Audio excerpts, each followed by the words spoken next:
ಓಂ ಜನ್ಮಾದ್ಯಸ್ಯ ಯತೋನ್ಮಯಾದಿತರತಶ್ಚಾರ್ಥೇಷ್ವಭಿಘ್ನಸ್ವರಾಟ್ ತೇನೇ ಬ್ರಹ್ಮಹೃದಾಯ ಆದಿಕವಯೇ ಮುಹ್ಯಂತೆ M ಸೂರಯಃ ತೇಜೋ ವಾರಿಮೃದಾಂ ಯಥಾ ವಿನಿಮಯೋ ಯತ್ರ ತ್ರಿಸರ್ಗೋ ಮೃಷಾ ಧಾಮ್ನಾ ಸ್ವೇನ ಸದಾ ನಿರಸ್ತಕುಹಕಂ ಸತ್ಯಂ ಪರಂ ಧೀಮಹಿ ನಿಗಮಕಲ್ಪತರೋರ್ಗಳಿತಂ ಫಲಂ ಸುಖಮುಖಾದಮೃತದ್ರವಸಂಯುತಂ ಪಿಬತ ಭಾಗವತಂ ರಸಮಾಲಯಂ ಮುಹುರಹೋ ರಸಿಕಾ ಭುವಿ ಭಾವುಕಾಃ. ಹರಿ ಓಂ ನಾರಾಯಣಂ ನಮಸ್ಕೃತ್ಯ ನರಂ ಚೈವ ನರೋತ್ತಮಂ ದೇವೀಂ ಸರಸ್ವತೀಂ ವ್ಯಾಸಂ ತತೋ ಗ್ರಂಥಮುದೀರಯೇ. ವಿಷ್ಟಾಯಾಂ ನಿಶಿಕೌರವ್ಯ ಸೂರ್ಯೇ ಚಾಭಿಸಮುತ್ಥಿತೆ ಕಾರಯಾಮಾಸ ವೈಕಂಸಃ ಮಲ್ಲಕ್ರೀಡಾ ಮಹೋತ್ಸವಂ. ರಾತ್ರಿ ಇಡೀ ದುಸ್ವಪ್ನಗಳಿಂದ ಕಳೆದು ಬೆಳಗ್ಗೆ ಎದ್ದು ಕಂಸ ಮಲ್ಲಕ್ರೀಡಾ ಮಹೋತ್ಸವಂ, ಮಲ್ಲಕ್ರೀಡೆ, ಅವನೇನು ಹೇಳಿದ್ದ ಮಲ್ಲ ಯುದ್ಧ ಮಾಡಬೇಕು, ಅದಕ್ಕೆ ಮೊದಲು ರಂಗಪೂಜೆ, ಭೂಮಿ ಪೂಜೆ ಮೊದಲಾದವುಗಳನ್ನೆಲ್ಲ ಮಾಡಿಸಿದ. ಆಮೇಲೆ ಆನರ್ಚು ಪುರುಷಾರಂಗಂ ತೂರ್ಯಭೇರ್ಯಶ್ಚ ಜಗ್ಭಿರೇ ಮಂಚಾಶ್ಚಾಲಂಕೃತಾಸ್ತ್ರಗ್ಭಿಃ ಪತಾಕೈಶ್ಚಲತೋರಣೈಃ. ರಂಗವನ್ನು ಎಲ್ಲರೂ ಪೂಜಿಸಿದರು. ರಂಗದಲ್ಲಿ ಪೂಜಿಸುವುದು ಯಾರನ್ನ ಅಂದರೆ ಪರಶುರಾಮನನ್ನು. ಯಾಕೆ ಅಂದರೆ ಸಮಗ್ರ ಯುದ್ಧ ವಿದ್ಯೆಯನ್ನು ಜಗತ್ತಿಗೆ ಅವತ್ತಿನ ಕಾಲದಲ್ಲಿ ಪೂರ್ತಿ ಕೊಟ್ಟವ ಪರಶುರಾಮ. ಆದ್ದರಿಂದ ಪರಶುರಾಮನ ಪೂಜೆ ಇಷ್ಟ ಇತ್ತೋ ಬಿಡ್ತೋ ಪೂಜೆ ಅಂತೂ ಮಾಡಲೇಬೇಕು. ಆಮೇಲೆ ತೂರ್ಯ ಭೇರಿಯಶ್ಚ ಜಗ್ನಿರೇ, ತೂರ್ಯ ಅಂತಂದರೆ ನಾದ, ವಾದ್ಯ. ಭೇರಿ ಗೊತ್ತೇ ಇದೆ, ಅವುಗಳೆಲ್ಲ ಸದ್ದು ಮಾಡಿದವು. ಮಂಚಾಶ್ಚ ಅಲಂಕೃತಾಸ್ತ್ರಗ್ಭಿ, ಪ್ರತಿಯೊಂದು ಅಟ್ಟಣಿಗೆ ಅಂತ ಹೇಳ್ತಾರಲ್ಲ, ಪ್ರತಿಯೊಂದು ಲೆವೆಲ್ಲಿನ ಮಂಚಗಳು. ಮಂಚ ಅಂದರೆ ಎರಡರ್ಥ. ಈಗ ನಾವು ಮಲಗುವ ಮಂಚ ಒಂದು ಮಂಚವೇ, ಇನ್ನೊಂದು ಮಂಚ ಅಂತ ಹೇಳಿದ್ರೆ ಅದೇ ಸ್ಟೇಡಿಯಂ, ಅಲ್ಲಿ ಇರತಕ್ಕಂತಹ ಕ್ರಮಬದ್ಧವಾದ ಆಸನಗಳನ್ನು ಮಂಚ ಅಂತ ಕರೀತಾರೆ. ಆ ತರಹದ ಮಂಚಗಳಲ್ಲಿ ತರತರಹದ ಒಂದು ತಾರತಮ್ಯಗಳಿದ್ದವು. ಅದನ್ನೆಲ್ಲ ಪೂಜಿಸಿದರು. ಆಮೇಲೆ ಗಂಧ ಹಚ್ಕೊಳ್ಳಿಕ್ಕೆ ಮೊದಲಾದವುಗಳೆಲ್ಲ ಇತ್ತು. ಅದರಲ್ಲಿ ತೇಷು ಪೌರಾ ಜಾನಪದಾ ಬ್ರಹ್ಮಕ್ಷತ್ರ ಪುರೋಗಮಾ ಯಥೋಪಜೋಷಂ ವಿವಿಷು ರಾಜಾನಶ್ಚ ಕೃತಾತನಾಹ. ಅಲ್ಲಿ ಪೌರರು ಅಂದರೆ ಪಟ್ಟಣದಲ್ಲಿರುವವರು, ಜಾನಪದಾಹ ಅಂದರೆ ಹಳ್ಳಿಯಲ್ಲಿ ಇರುವವರು, ಬ್ರಾಹ್ಮಣರು, ಕ್ಷತ್ರಿಯರು ಮೊದಲಾದ ಎಲ್ಲರೂ ಕೂಡ ಆ ತಮಗೆ ಯೋಗ್ಯವಾದ ಆಸನದಲ್ಲಿ ಕುಳಿತುಕೊಂಡರು. ಬೇರೆ ಬೇರೆ ರಾಜರು ಕೂಡ ಬಂದಿದ್ದರು. ಕಂಸ ಪರಿವೃತೋ ಮಾತ್ರೈಃ ರಾಜವಂಚ ಉಪಾವಿಶತ್ ಮಂಡಲೇಶ್ವರ ಮಧ್ಯಸ್ಥ ಹೃದಯೇನ ವಿದೂಯತಾ. ಕಂಸ ವೈಭವದಿಂದ ತನ್ನ ಸಾಮಂತರ ನಡುವೆ ಕುಳಿತುಕೊಂಡ. ಮಂಡಲೇಶ್ವರರು ಅಂತ ಕನ್ನಡದಲ್ಲಿ ತುಂಡರಸರು ಅಂತ ಕರೀತಾರೆ. ಅಂತಹ ತುಂಡರಸರ ನಡುವೆ ವೈಭವದಿಂದ ಕುಳಿತುಕೊಂಡ. ಹೃದಯೇನ ವಿದೂಯತಾ, ಅವನ ಮನಸ್ಸು ಮಾತ್ರ ನೆಟ್ಟಿಗಿರಲಿಲ್ಲ. ವಾದ್ಯಮಾನೇಷು ತೂರೇಷು ಮಲ್ಲತಾಳೋತ್ತರೇಷು ಚ ಮಂಚಾಸ್ವಲಂಕೃತಾ ದೃಪ್ತಾ ಸೋಪಾಧ್ಯಾಯ ಸಮಾವಿಶನ್. ಹೀಗೆ ವಾದ್ಯಗಳೆಲ್ಲ ಮೊಳಗುತ್ತಿರಲು, ಮಲ್ಲ ತಾಳೋತ್ತರೇಷು ಚ, ಅದಾದ ಮೇಲೆ ಮಲ್ಲರ ತೊಡೆ ತಟ್ಟುವಿಕೆ, ತೋಳು ತಟ್ಟುವಿಕೆ ಇವುಗಳೆಲ್ಲ ಆಗುತ್ತಿರಲು, ಸ್ವಲಂಕೃತ, ಚೆನ್ನಾಗಿ ಅಲಂಕಾರ ಮಾಡಿಕೊಂಡ ಮಲ್ಲರು ಪ್ರವೇಶ ಮಾಡಿದರು. ಸೋಪಾಧ್ಯಾಯ, ಅವರ ಕೋಚ್ಗಳ ಜೊತೆಗೆ ಬಂದ್ರಂತೆ. ಯುದ್ಧ ಮಾಡಬೇಕಾದ್ರೆ ಕೋಚ್ಗಳು ಹೇಳ್ತಾರೆ, ಇವಾಗ ಡಿಫೆನ್ಸಿವ್ ಆಗು, ಈಗ ಅಟ್ಯಾಕ್ ಮಾಡು ಅಂತೆಲ್ಲ ಹೇಳ್ತಾ ಇರ್ತಾರೆ. ಅದು ಕಾಮನ್ ಎಲ್ಲ ಕಡೆ. ಚಾಣೂರು ಮುಷ್ಟಿಕಕ್ಕೂಟ ಛಲಕ್ಕೋತಲ ಏವ ಚ ತಾಸೇದುರುಪಸ್ಥಾನಂ ವಲ್ಗುವಾದ್ಯ ಪ್ರಹರ್ಚಿತಾ ನಂದಗೋಪಾದಯೋ ಗೋಪಾ ಭೋಜರಾಜ ಸಮಾಹುತಾ ನಿವೇದಿತೋಪಾಯನಾಸ್ತೆ ಏಕಸ್ಮಿನ್ ಮಂಚ ಆವಿಚನ್. ಚಾಣೂರ, ಮುಷ್ಟಿಕ, ಕೂಟ ಅಂತ ಒಬ್ಬ, ಛಲ ಅಂತ ಒಬ್ಬ, ಕೋತಲ ಅಂತ. ನಾವು ಚಾಣೂರ ಮುಷ್ಟಿಕರನ್ನು ಮಾತ್ರ ಕೇಳಿರ್ತೇವೆ. ಇವರೆಲ್ಲ ಬಂದಿದ್ದರು ಮಲ್ಲರು. ಅವರು ಬಹಳ ವಾದ್ಯದಿಂದ ಹುಮ್ಮಸ್ಸು. ರಣವಾದ್ಯ ಕೇಳ್ತಾ ಇದ್ದರೆ ಯುದ್ಧ ಮಾಡುವವರಿಗೆ ಹುಮ್ಮಸ್ಸು ಬರುತ್ತೆ. ಇತ್ತ ನಂದಗೋಪಾದಿಗಳೆಲ್ಲ ಕಂಸನಿಗೆ ತಮ್ಮ ಕಾಣಿಕೆಯನ್ನು ಅರ್ಪಿಸಿ ವಿನೀತರಾಗಿ ಅವರಿಗೆ ಮೀಸಲಾದ ಆಸನದಲ್ಲಿ ಕುಳಿತುಕೊಂಡರು ಅನ್ನುವಲ್ಲಿಗೆ 40 40ನೇ ಅಧ್ಯಾಯ ಮುಗಿತು. ಶ್ರೀ ಶುಕ ಉವಾಚ ಅಥ ಕೃಷ್ಣಶ್ಚ ರಾಮಶ್ಚ ಕೃತಶೌಚೌ ಪರಂತಪೋ ಮಲ್ಲದುಂದುಬಿ ನಿರ್ಘೋಷಂ ಸೃಷ್ಟ್ವಾ ದ್ರಷ್ಟುಮುಪೇಯತು. ಆಮೇಲೆ ರಾಮಕೃಷ್ಣ ಬೆಳಗ್ಗೆ ಸ್ನಾನವನ್ನು ಮಾಡಿ ಆಮೇಲೆ ಮಲ್ಲದುಂದುಬಿ ನಿರ್ಘೋಷಂ, ಇನ್ನೇನು ರಂಗಸ್ಥಳದಲ್ಲಿ ಹೋರಾಟ ಆಗತ್ತೆ ಅನ್ನುವ ಧ್ವನಿಯನ್ನು ಕೇಳಿ ಆ ಸ್ಟೇಡಿಯಂ ಇರುವಲ್ಲಿಗೆ ಬಂದರು. ರಂಗದ್ವಾರಂ ತಮಾತಾದ್ಯ ತಸ್ಮಿನ್ ಗಜಮವಸ್ಥಿತಂ ಅಪಶ್ಯತ್ ಕುವಲ್ಯಾಪೀಡಂ ಕೃಷ್ಣಂ ವಷ್ಠ ಪ್ರಚೋದಿತಂ. ರಂಗದ್ವಾರಕ್ಕೆ ಬಂದಿದ್ದಾರೆ. ಅಲ್ಲಿ ಆನೆ ನಿಂತಿದೆ. ಆ ಆನೆಯ ಹೆಸರು ಕುವಲಯಾಪೀಡ ಅಂತ. ಕುವಲಯ ಅಂತಂದರೆ ಭೂಮಿ. ಯಾವುದರ ನಡೆದರೆ ಭೂಮಿ ಇಡೀ ಗಡಗಡ ನಡಗತ್ತೋ ಅದು ಕುವಲಯಾಪೀಡ. ಆ ಕುವಲಯಾಪೀಡಕ್ಕೆ ಹಿಂದ್ಗಡೆ ಪ್ರಚೋದನೆ ನೀಡುವ ಹಾಗೆ ಒಬ್ಬ ಮಾವುತ. ಆನೆಯು ಸ್ವಯಂ ಅಸುರ, ಆಮೇಲೆ ಮಾವುತನೂ ಅಸುರನೇ. ಈ ತರಹ ಎಲ್ಲ ಅಸುರ ವ್ಯಾಪಾರವೇ. ನಾವು ಕೆಲವೊಂದು ಧಾರಾವಾಹಿಯಲ್ಲಿ ನನಗೆ ಇದು ಅಲ್ಲ, ಯಾವುದು ಬಿ ಆರ್ ಚೋಪ್ರಾ ತೆಗೆದ ಮಹಾಭಾರತದಲ್ಲಿ ಇದ್ದ ಹಾಗೆ ನೆನಪಿಲ್ಲ. ಬೇರೆ ಕಡೆ ಎಲ್ಲ ಕೃಷ್ಣ ಆ ಕುವಲಯಾಪೀಡ ಒಂದು ಊರವ್ರನ್ನೆಲ್ಲ ಹೊಡಿತಾ ಇರುತ್ತೆ. ಆ ತರಹ ಏನಿಲ್ಲ ಇಲ್ಲಿ. ಕುವಲಯಾಪೀಡದ ಉದ್ದೇಶ ಸ್ಫುಟ, ಕೃಷ್ಣನನ್ನು ಹೊಡಿಬೇಕು ಅಂತ. ಅದರಿಂದಾಗಿ ರಂಗದ್ವಾರದಲ್ಲಿ ನಿಂತುಕೊಂಡಿತ್ತು. ಉಳಿದವರೆಲ್ಲ ಸ್ಟೇಡಿಯಂಗೆ ಯಾವತ್ತೂ ಒಂದೇ ದಾರಿ ಇರೋದಿಲ್ಲ ಅನ್ನೋ ಕಾಮನ್ ಸೆನ್ಸು ಇರಲ್ಲ.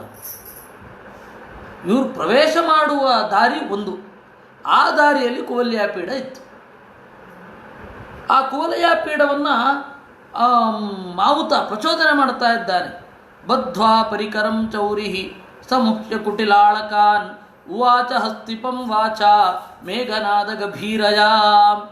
ಬದ್ಧ್ವಾ ಪರಿಕರಂ ಚೌರಿಹಿ, ಆ ಆನೆ ನಿಂತಿದ್ದ ಸ್ಟೈಲು, ಮಾವುತನ ಕಣ್ಣಿನಲ್ಲಿ ಕುಣಿತಾ ಇದ್ದ ಕೋಪ, ಅವುಗಳನ್ನು ನೋಡಿ ಕೃಷ್ಣ ಮೇಲ್ಗಡೆಯ ಒಂದು ಹೊದಿಕೆಯನ್ನು ಗಟ್ಟಿ ಕಟ್ಟಿಕೊಂಡ ಅಂತೆ.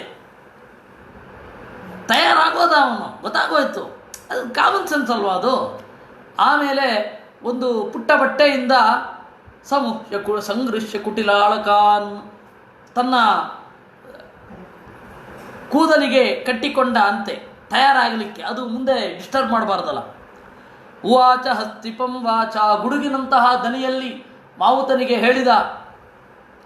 ನೋಡಿ, ಇದು ಯಾಕೆ ಹೇಳ್ತಾ ಇದ್ದಾನೆ ಅಂತ ನಿಮಗೆ ಅನ್ನಿಸ್ಬಹುದು. ಯಾಕೆ ಇದನ್ನೆಲ್ಲ ಹೇಳ್ತಾ ಇದ್ದಾನೆ ಅಂತ. ದೇವರು ಅವತಾರ ಮಾಡೋದಕ್ಕೆ ಇದೇ ಪ್ರಯೋಜನ. ಏನು ಅಂದರೆ ಧ್ಯಾನದಲ್ಲಿ ದೇವರನ್ನು ಹೀಗೆ ಕಾಣಬೇಕು ಅಂತ. ಹೀಗಾಗಿ ನಾವು ಪುರಾಣವನ್ನು ಚಿಂತನೆ ಮಾಡಬೇಕಾದ್ರೆ ಅದು ಧ್ಯಾನ ಆಗಿ ಹೋಗುತ್ತೆ. ನೀಲಿಮಯ್ಯ ಕೃಷ್ಣ ಕುವಲಯಾಪೀಡವನ್ನು ನೋಡ್ತಾನೆ. ತನ್ನ ಹೊದಿಕೆಯನ್ನು ತೆಗೆದು ಗಟ್ಟಿಯಾಗಿ ಕಟ್ಟಿಕೊಂಡು ಹಾರ್ತಾ ಇದ್ದ ತನ್ನ ಸುರುಳಿಗೂದಲು, ಗುಂಗರು ಕೂದಲನ್ನು ಈ ರೀತಿಯಾಗಿ ಕಟ್ಟಿ ಅಂತ ಹೇಳ್ತಾನೆ ಅಂತ ಅಂದಾಗ ಇಡೀ ಆಕಾರದ ಸ್ಮರಣೆ ಬರಬೇಕು. ಅದು ಧ್ಯಾನವೇ ಆಗಿ ಹೋಗುತ್ತೆ. ಹೀಗಾಗಿ ವೇದವ್ಯಾಸನು ಸುಮ್ಮನೆ ಬರೆದಿರಲ್ಲ, ಆ ಪ್ರತಿಯೊಂದನ್ನು ಅನುಭವಿಸಬೇಕು. ಅಂದರೆ ಅದು ಧ್ಯಾನ ಆಗಿ ಹೋಗ್ತದೆ. ಅವನು ಹೇಳಿದ ಅಂಬಷ್ಟಾಂಬಷ್ಠ ಮಾರ್ಗನ್ನೋ ದೇಹ್ಯಪಕ್ರಾಮಮಾಚಿರಂ ನೋಚೇತ್ ಸಕುಂಜರಂ ವಾದ್ಯ ನಯಾಮಿ ಯಮಸಾಧನಂ. ಮಾವುತ, ಮಾರ್ಗನ್ನೋ ದೇಹಿ, ದಾರಿ ಕೊಡು ನಮಗೆ. ಅಪಕ್ರಾಮಮಾಚಿರಂ, ಬೇಗ ಸರಿ, ಇಲ್ಲ ಅಂತಂದರೆ ನೀನು ಇರಲ್ಲ, ಆನೆಯೂ ಇರಲ್ಲ ಅಂತ ಹೇಳಿದ ಅಂತೆ. ಏವಂ ನಿರ್ಭತ್ಸಿತೋಂಬಷ್ಟ ಕುಪಿತ ಕೋಪಿತಂ ಗಜಂ ಚೋದಯಾಮಾಸ ಕೃಷ್ಣಾಯ ಕಾಲಾಂತಕ ಯಮೋಪಮಂ. ಈ ರೀತಿಯಾಗಿ ಕೃಷ್ಣ ಗದರಿದಾಗ ಮಾವುತನಿಗೆ ಸಿಟ್ಟು ಬಂತು. ಮತ್ತೆ ಬರದೇ ಇರುತ್ತಾ? ಕಾಲಾಂತಕ ಯಮೋಪಮಂ, ಕಪ್ಪಗಿರುವ ಯಮನಂತೆ ಇರುವ ಆನೆಯನ್ನು ತಿವಿದು ತಿವಿದು ತಿವಿದು ಓಡುವಂತೆ ಮಾಡಿದ ಅಂತೆ. ಕರೀಂದ್ರಸ್ತಮಭಿಧೃತ್ಯ ಕರೇಣ ತರಸಾಗ್ರಹೀತ್ ಕರಾದ್ವಿಗಳಿತ ಸೋಮ್ ನಿಹತ್ಯಾಂಗ್ರಿಶ್ವಳೀಯತ. ಕರೀಂದ್ರ ತಮ್ ಅಭಿಧೃತ್ಯ, ವೇಗವಾಗಿ ಆನೆ ನುಗ್ಗಿ ಕೃಷ್ಣನನ್ನು ಹೀಗೆ ಹಿಡಿತಂತೆ. ಹೀಗೆ ಹಿಡಿದಾಗ ಅವನೇನು ಮಾಡಿದ? ಜಾರಿದ ಅಂತೆ ಕೆಳಗಡೆ. ಜಾರಿ ಅಂಗ್ರೀಷು ಅಲೀಯತ, ಅದರ ಕಾಲುಗಳ ನಡುವೆ ಹೊಟ್ಟೋದ. ಬಹಳ ಎತ್ತರ ಇರುವ ಆ ಆನೆಗೆ ಕೂಡಲೇ ತನ್ನ ಕಾಲಿನ ಕೆಳಗಡೆ ಹೀಗೆ ನೋಡ್ಕೊಳ್ಳಿಕ್ಕಾಗಲ್ಲ. ಅದು ಭಾರಿ ಕಷ್ಟ ಆಗಿ ಹೋಯಿತು. ಸಂಕ್ರುದ್ಧಸ್ತಮ ಚಕ್ಷಾಣ ಘ್ರಾಣ ದೃಷ್ಟಿ ಸಕೇಶವಂ ಪರಾಮೃಷತ್ ಪುಷ್ಕರೇಣ ಸಪ್ರಸಹ್ಯ ವಿನಿರ್ಗತಃ. ಸಂಕ್ರುದ್ಧ ಸ್ತಮಚಕ್ಷಾಣ, ಸಿಟ್ಟು ಬಂತು, ಎಲ್ಲಿದೆ ಅಂತ ಕಾಣ್ತಾ ಇಲ್ಲ. ಆನೆಯ ಎರಡು ಪುಟ್ಟ ಕಣ್ಣು, ಕೃಷ್ಣನ್ ಎಲ್ಲಿಂದ ಗುರುತಿಡಬೇಕದು? ಅವನು ಬೇರೆ ಕಾಲು ಕೆಳಗಡೆ ನುಸಿದುಕೊಂಡು ಹೊಟ್ಟೋಗಿದ್ದಾನೆ. ಕಡೆಗೆ ಸಿಟ್ಟು ಮಾಡಿಕೊಳ್ತಾ ಇದೆ, ಏನು ಮಾಡಬೇಕು ಗೊತ್ತಾಗ್ತಾ ಇಲ್ಲ. ಘ್ರಾಣ ದೃಷ್ಟಿ, ಮೂಗೆ ಕಣ್ಣಾಗಿ. ಹೇಗೆಂದರೆ ಪಶುಗಳ ಮೂಗು ನೆಲಕ್ಕೆ ಬಹಳ ಹತ್ತಿರ. ಅದು ಎಷ್ಟೇ ದೊಡ್ಡ ಪಶು ಇರಬಹುದು, ಗಾತ್ರದಲ್ಲಿ ಎಷ್ಟೇ ದೊಡ್ಡದಿದ್ದರೂ ಹೀಗೆ ಬಗ್ಗಿ ನಿಂತಾಗ ಅವುಗಳ ಮೂಗು ನೆಲಕ್ಕೆ ತಾನೇ ತಾಗಬೇಕು. ಹೀಗಾಗಿ ಮೂಗೇ ಪ್ರಾಣಿಗಳ ಕಣ್ಣು ಅಂತ. ಘ್ರಾಣ ದೃಷ್ಟಿ, ಮೂಗೇ ಕಣ್ಣಾಗಿರುವ ಆನೆ ಏನು ಮಾಡಿತು? ಪರಾಮೃಷತ್ ಪುಷ್ಕರೇಣ, ಎಲ್ಲೆಲ್ಲೋ ತಿರುಗಾಡಿತು. ಕಡೆಗೆ ತನ್ನ ಸೊಂಡನ್ನು ತನ್ನ ಕಾಲಿನ ಕೆಳಗಡೆ ಹಾಕಿಕೊಂಡಾಗ ಅವನು ಸಿಕ್ಕ ಅಂತೆ. ಆದರೆ ವಿನಿರ್ಗತ, ಜಾರಿಬಿಟ್ಟ. ಸಿಕ್ಕಿದ ಹಾಗಿರಬೇಕು, ಸಿಕ್ಕದ ಹಾಗಾಗಬೇಕು. ಪುಚ್ಛೆ ಪ್ರಗೃಶ್ಯಾತಿ ಬಲಂ ಧನುಷ ಪಂಚವಿಂಶತಿಂ ವಿಚಕರ್ಷ ಯಥಾನಾಗಂ ಸುಪರ್ಣ ಇವ ಲೀಲಯ. ಆಮೇಲೆ ಬಾಲ ಹಿಡ್ಕೊಂಡ ಅಂತೆ. ಬಾಲ ಹಿಡಿದುಕೊಂಡು, ವಸ್ತುತಃ ಅದಕ್ಕೆ ಬಹಳ ಸಿಟ್ಟು ಬರುತ್ತೆ. 25 ಮಾರು ತಗೊಂಡು ಹೊಟ್ಟೋದ. ಹಿಂದ್ಗಡೆ ಹೇಳ್ಕೊಂಡು ಹೋಗಿದ್ದು ಲೀಲಯ. ಆರಾಮವಾಗಿ ಎಳ್ಕೊಂಡು ಹೊಟ್ಟೋದ 25 ಮಾರು. ಲೀಲಯ ಸಪರ್ಯಾವರ್ತಮಾನೇನ ಸವ್ಯದಕ್ಷಿಣತೋಚ್ಯುತಃ ಬಭ್ರಾಮ್ಯಮಾಣೇನ ಗೋವತ್ಸೇನೇವ ಬಾಲಕಃ. ಆಮೇಲೆ ಬಾಲ ಬಿಟ್ಟ, ಬಲಗಡೆ ಬಂದು ನಿಂತ. ಸೊಂಡಿಲನ್ನು ಬಲಗಡೆ ಹಾಕಬೇಕಾದ್ರೆ ಅವನು ಹಿಂದ್ಗಡೆಯಿಂದ ಎಡಗಡೆಗೆ ಬಂದಾಯಿತು. ತನ್ನ ದೊಡ್ಡ ಮೋರೆಯನ್ನು ಹೀಗೆ ತಿರುಗಿಸ್ಬೇಕಾದ್ರೆ ಅವನು ಎಡಗಡೆಗೆ ಬಂದಾಯಿತು. ಹೀಗೆ ಬಲಗಡೆ ಎಡಗಡೆ ಬಲಗಡೆ ಎಡಗಡೆ. ಹೇಗಿತ್ತು ಅಂದರೆ ಕರುವಿನ ಜೊತೆಗೆ ಆಟ ಆಡುವ ಮಗುವಿನ ಥರ ಇದ್ದಂತ ಅವನು. ಆ ಆನೆ ಏನು ಮಾಡಬೇಕು ಗೊತ್ತಾಗ್ತಾ ಇಲ್ಲ ಅದಕ್ಕೆ. ಈ ತರಹದ ಗಜಯುದ್ಧ ಇದೊಂದು ದ್ರೋಣ ಪರ್ವದಲ್ಲಿ ಭೀಮಸೇನ ಮತ್ತು ಘಟೋತ್ಕಚ ಇಬ್ಬರು ಆ ಭಗದತ್ತನ ಆನೆ ಸುಪ್ರತೀಕವನ್ನು ಆಡಿಸಿದ್ದರ ಬಗ್ಗೆ ಹೇಳುತ್ತಾರೆ. ಯುದ್ಧದ ಇಂಚಿಂಚು ವರ್ಣನೆ ಇದೆ. ನಾವು ಅದನ್ನು ನೋಡಲಿಕ್ಕೆ ಒಂದು ಸ್ವಲ್ಪ ನಮಗೆ ಐಡಿಯಾ ಇರಬೇಕಾಗತ್ತೆ, ಒಂದು ಫೈಟಿಂಗ್ ಹೆಂಗೆ ನಡೆಯುತ್ತೆ ಅಂತ. ಯಾವಾಗ ಸುಸ್ತಾಗತ್ತೆ, ಅವರ ಸ್ಟ್ರೆಂತೆಲ್ಲ ಎಲ್ಲಿ ಹೋಗಿಸ್ತಾರೆ, ಹೊಡೆದು ಸುಸ್ತಾಗಿಸ್ತಾರೋ ಅಥವಾ ಹೊಡಿಲಿಕ್ಕೆ ಹೋಗಿ ಸುಸ್ತಾಗುವಂತೆ ಮಾಡ್ತಾರೋ ಇತ್ಯಾದಿಗಳೆಲ್ಲ ಈ ಒಂದು ಸಣ್ಣ ಐಡಿಯಾ ಇರಬೇಕಾಗತ್ತೆ. ಅವನೇನು ಮಾಡಿದ? ತಥೋಭಿಮುಖಮಾಭ್ಯೇತ್ಯ ಪಾಣಿನ ಹತ್ಯವಾರಣಂ ಪ್ರಾದ್ರವನ್ ಯಾಪಯಾಮಾಸ ಸ್ಪೃಶ್ಯಮಾನ ಪದೇ ಪದೇ. ಆಮೇಲೆ ಸೀದಾ ಮುಂದ್ಗಡೆ ಬಂದ ಅಂತೆ. ಮುಂದ್ಗಡೆ ಬಂದು ಜೋರಾಗಿ ಕಾಲಿಗೆ ಗುದ್ದಿದ. ಆಮೇಲೆ ಓಡಿದ. ಅದು ಅಟ್ಟಿಸ್ಕೊಂಡು ಬರೋದು, ಕೂಡಲೇ ಹಿಂದ್ಗಡೆ ಹೊಟ್ಟೋಗ್ತಾ ಇದ್ದ. ಅದರ ಕಾಲು ಕೆಳಗಡೆ ನುಸಿದುಕೊಂಡೇ ಹಿಂದ್ಗಡೆ ಹೋಗೋದು.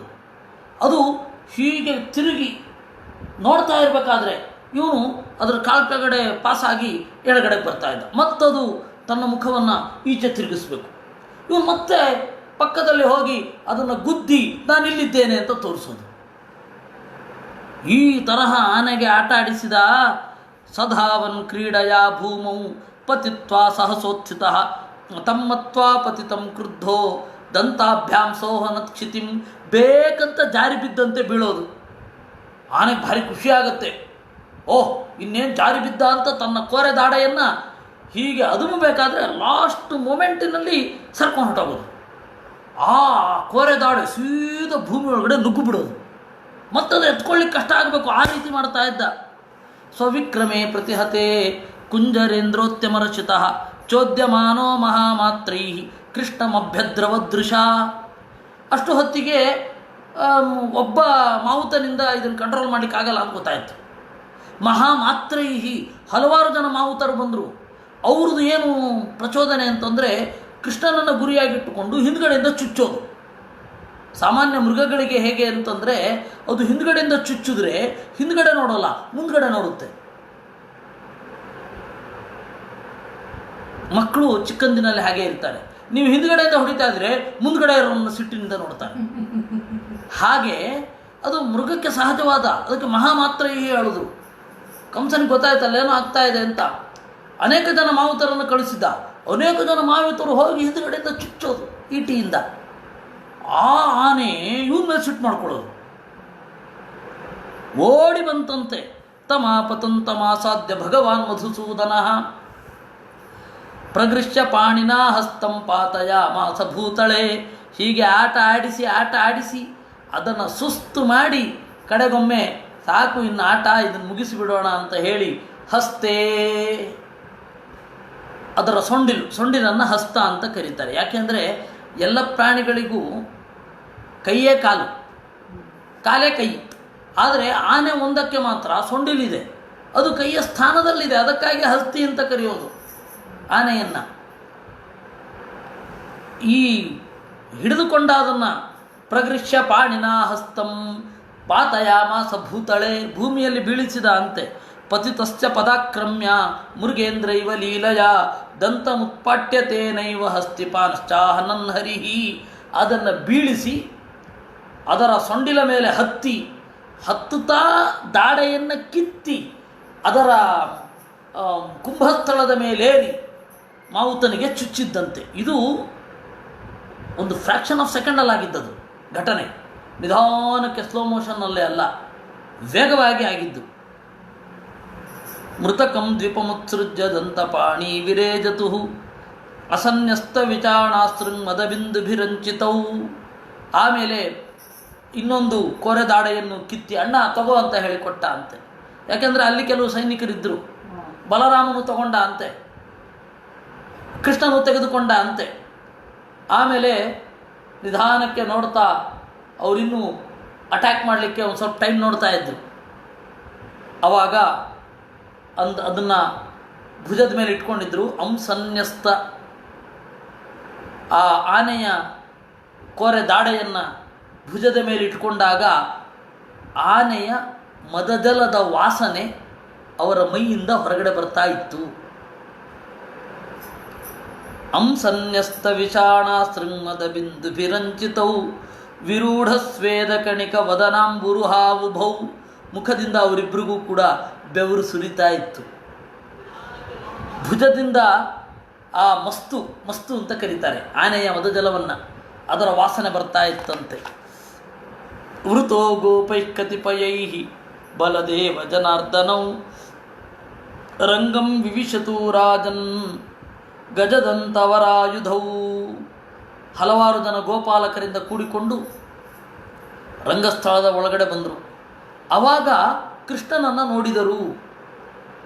ಕೃಷ್ಣ ಒಬ್ಬೊಬ್ಬರಿಗೆ ಒಂದೊಂದಾಗಿ ಕಂಡ ಅಂತ ಹೇಳ್ತಾ ಇದ್ದಾರೆ. ಎಲ್ಲರಿಗೂ ಒಂದೇ ಥರ ಕಾಣಲಿಲ್ಲ ಅವನು ಕೃಷ್ಣ. ಹೇಗೆ ಇದನ್ನು ಉಲ್ಲೇಖಾಲಂಕಾರ ಅಂತ ಕಾವ್ಯದಲ್ಲಿ ಆಮೇಲೆ ಅದೇ ಪ್ರಸಿದ್ಧಿ ಆಯಿತು. ಏನು?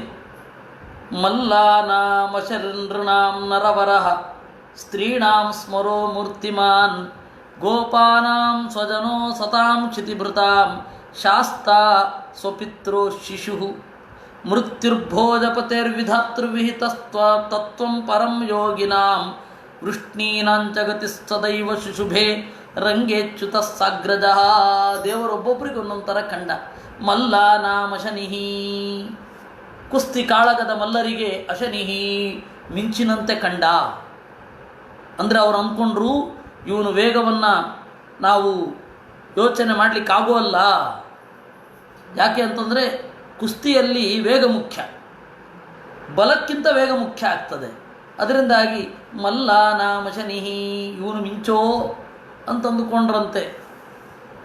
ನೃಣಾಂ ನರವರಹ, ಅಲ್ಲಿ ಇದ್ದ ಸಾಮಾನ್ಯ ಜನರಿಗೆ ಒಬ್ಬ ಪುರುಷ ಅಂದರೆ ಹೀಗಿರಬೇಕು ಅಂತ ತೋರಿತಂತೆ.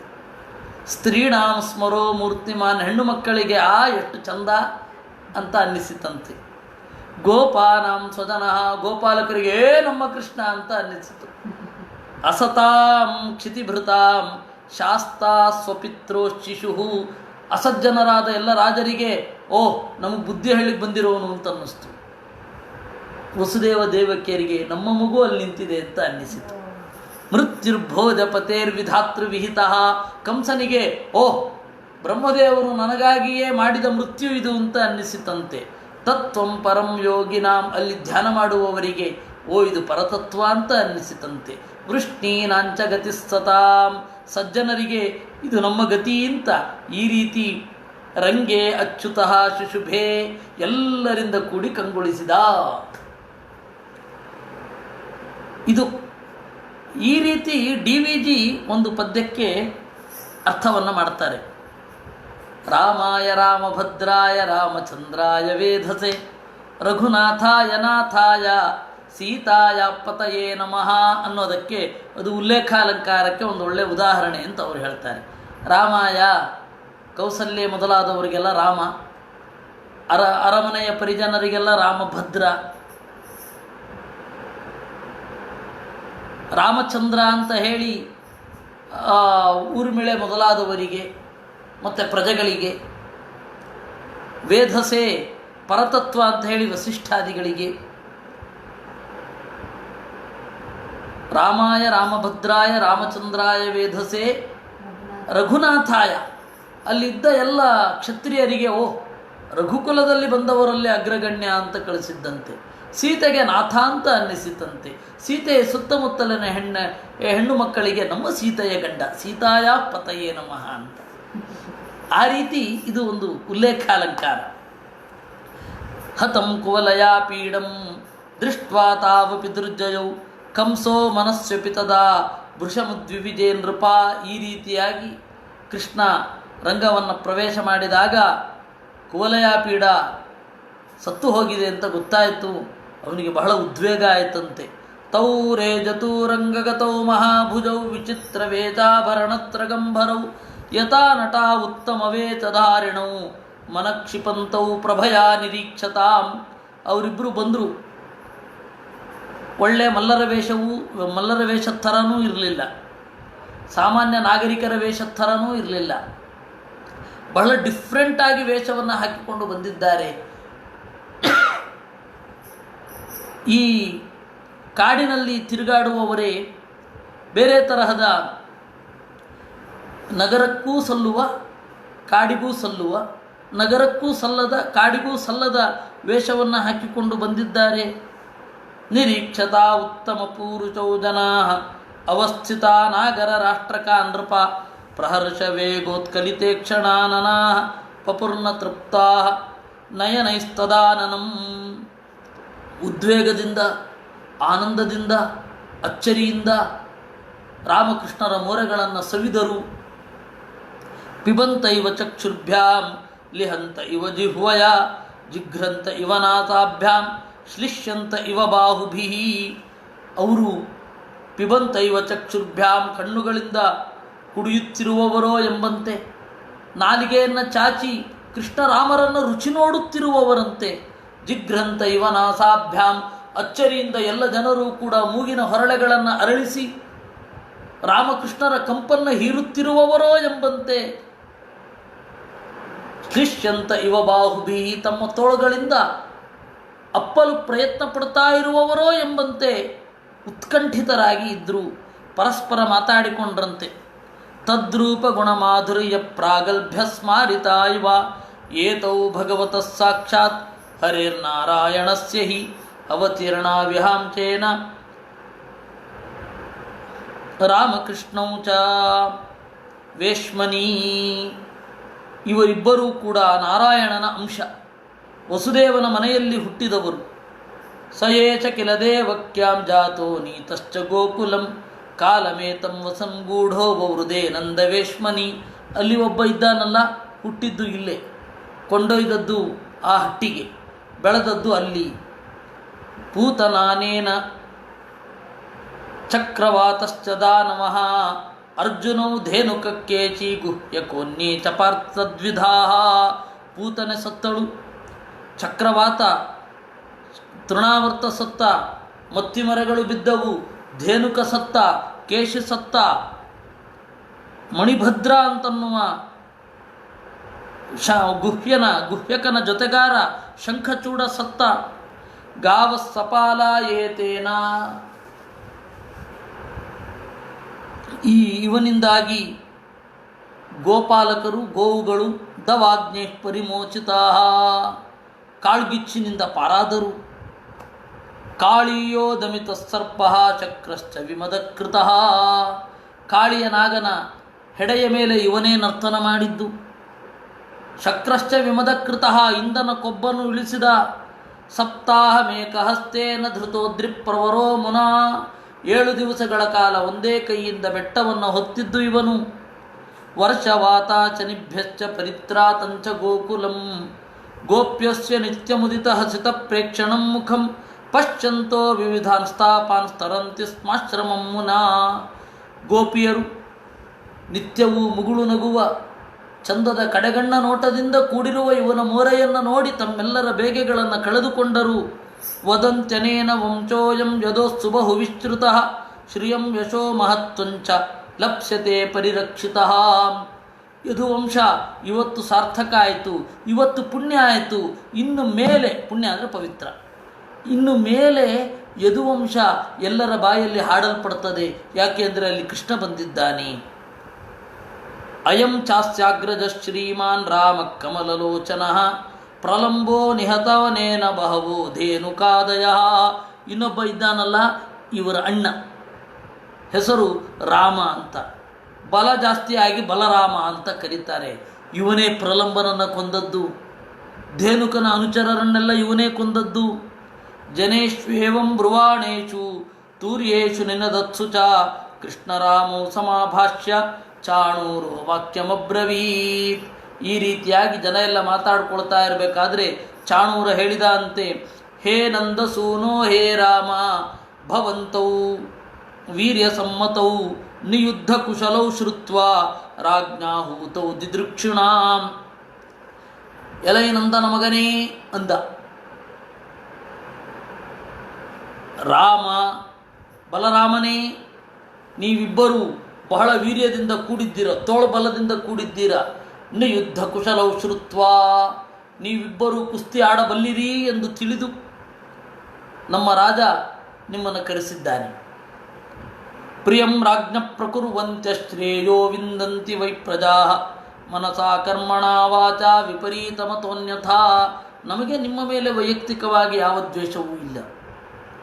ರಾಜ ಆರ್ಡರ್ ಮಾಡಿದ್ದಾನೆ, ನಿಮ್ಮಿಬ್ಬರ ಮಲ್ಲಯುದ್ಧವನ್ನು ನೋಡಬೇಕು ಅಂತ.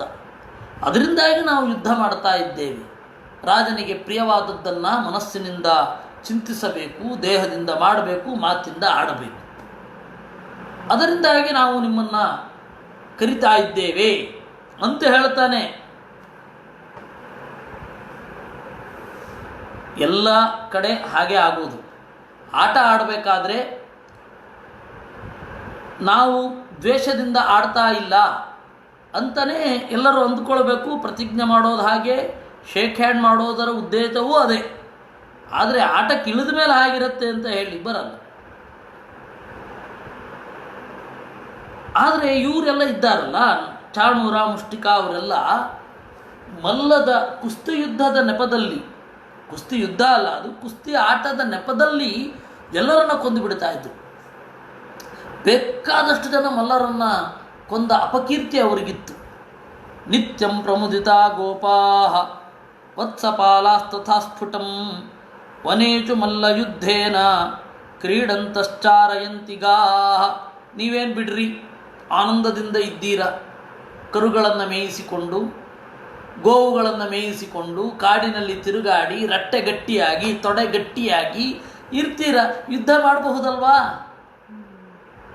ತಸ್ಮಾದ್ ರಾಜ್ಞ ಪ್ರಿಯಂ ಯೂಯಂ ವಯಂಚ ಕರವಾಮಹೆ ಭೂತಾನಿನ ಪ್ರಸೀದಂತಿ ಸರ್ವಭೂತಮಯೋ ನೃಪಃ. ನೀವು ಗೋಪಾಲಕರು ಕುಸ್ತಿಯನ್ನು ವಿಧಿಬದ್ಧವಾಗಿ ಅಭ್ಯಾಸ ಮಾಡಿಲ್ಲ, ಆದರೆ ನಾವು ಅನಿವಾರ್ಯವಾಗಿ ಕುಸ್ತಿ ಆಡಬೇಕಿದೆ ನಿಮ್ಮ ಜೊತೆ. ನಾವು ಕುಸ್ತಿಯನ್ನು ವಿಧಿಬದ್ಧವಾಗಿ ಅಭ್ಯಾಸ ಮಾಡಿದ್ದೇವೆ, ಕೆಮ್ಮಣ್ಣಿನಲ್ಲಿ ಹೋರಾಡಿದ್ದೇವೆ, ಕಲ್ಲಿನ ಗದೆಯನ್ನು ಎತ್ತಿದ್ದೇವೆ, ತಿರುಗಿಸಿದ್ದೇವೆ. ಇವುಗಳೆಲ್ಲ ನಮ್ಮದು ಅನಿವಾರ್ಯ ಮಲ್ಲವಿಧಿ. ನೀವು ಅದ್ಯಾವುದು ಮಾಡಿಲ್ಲ, ಆದರೂ ಹೊಡೆದಾಡಬೇಕಿದೆ.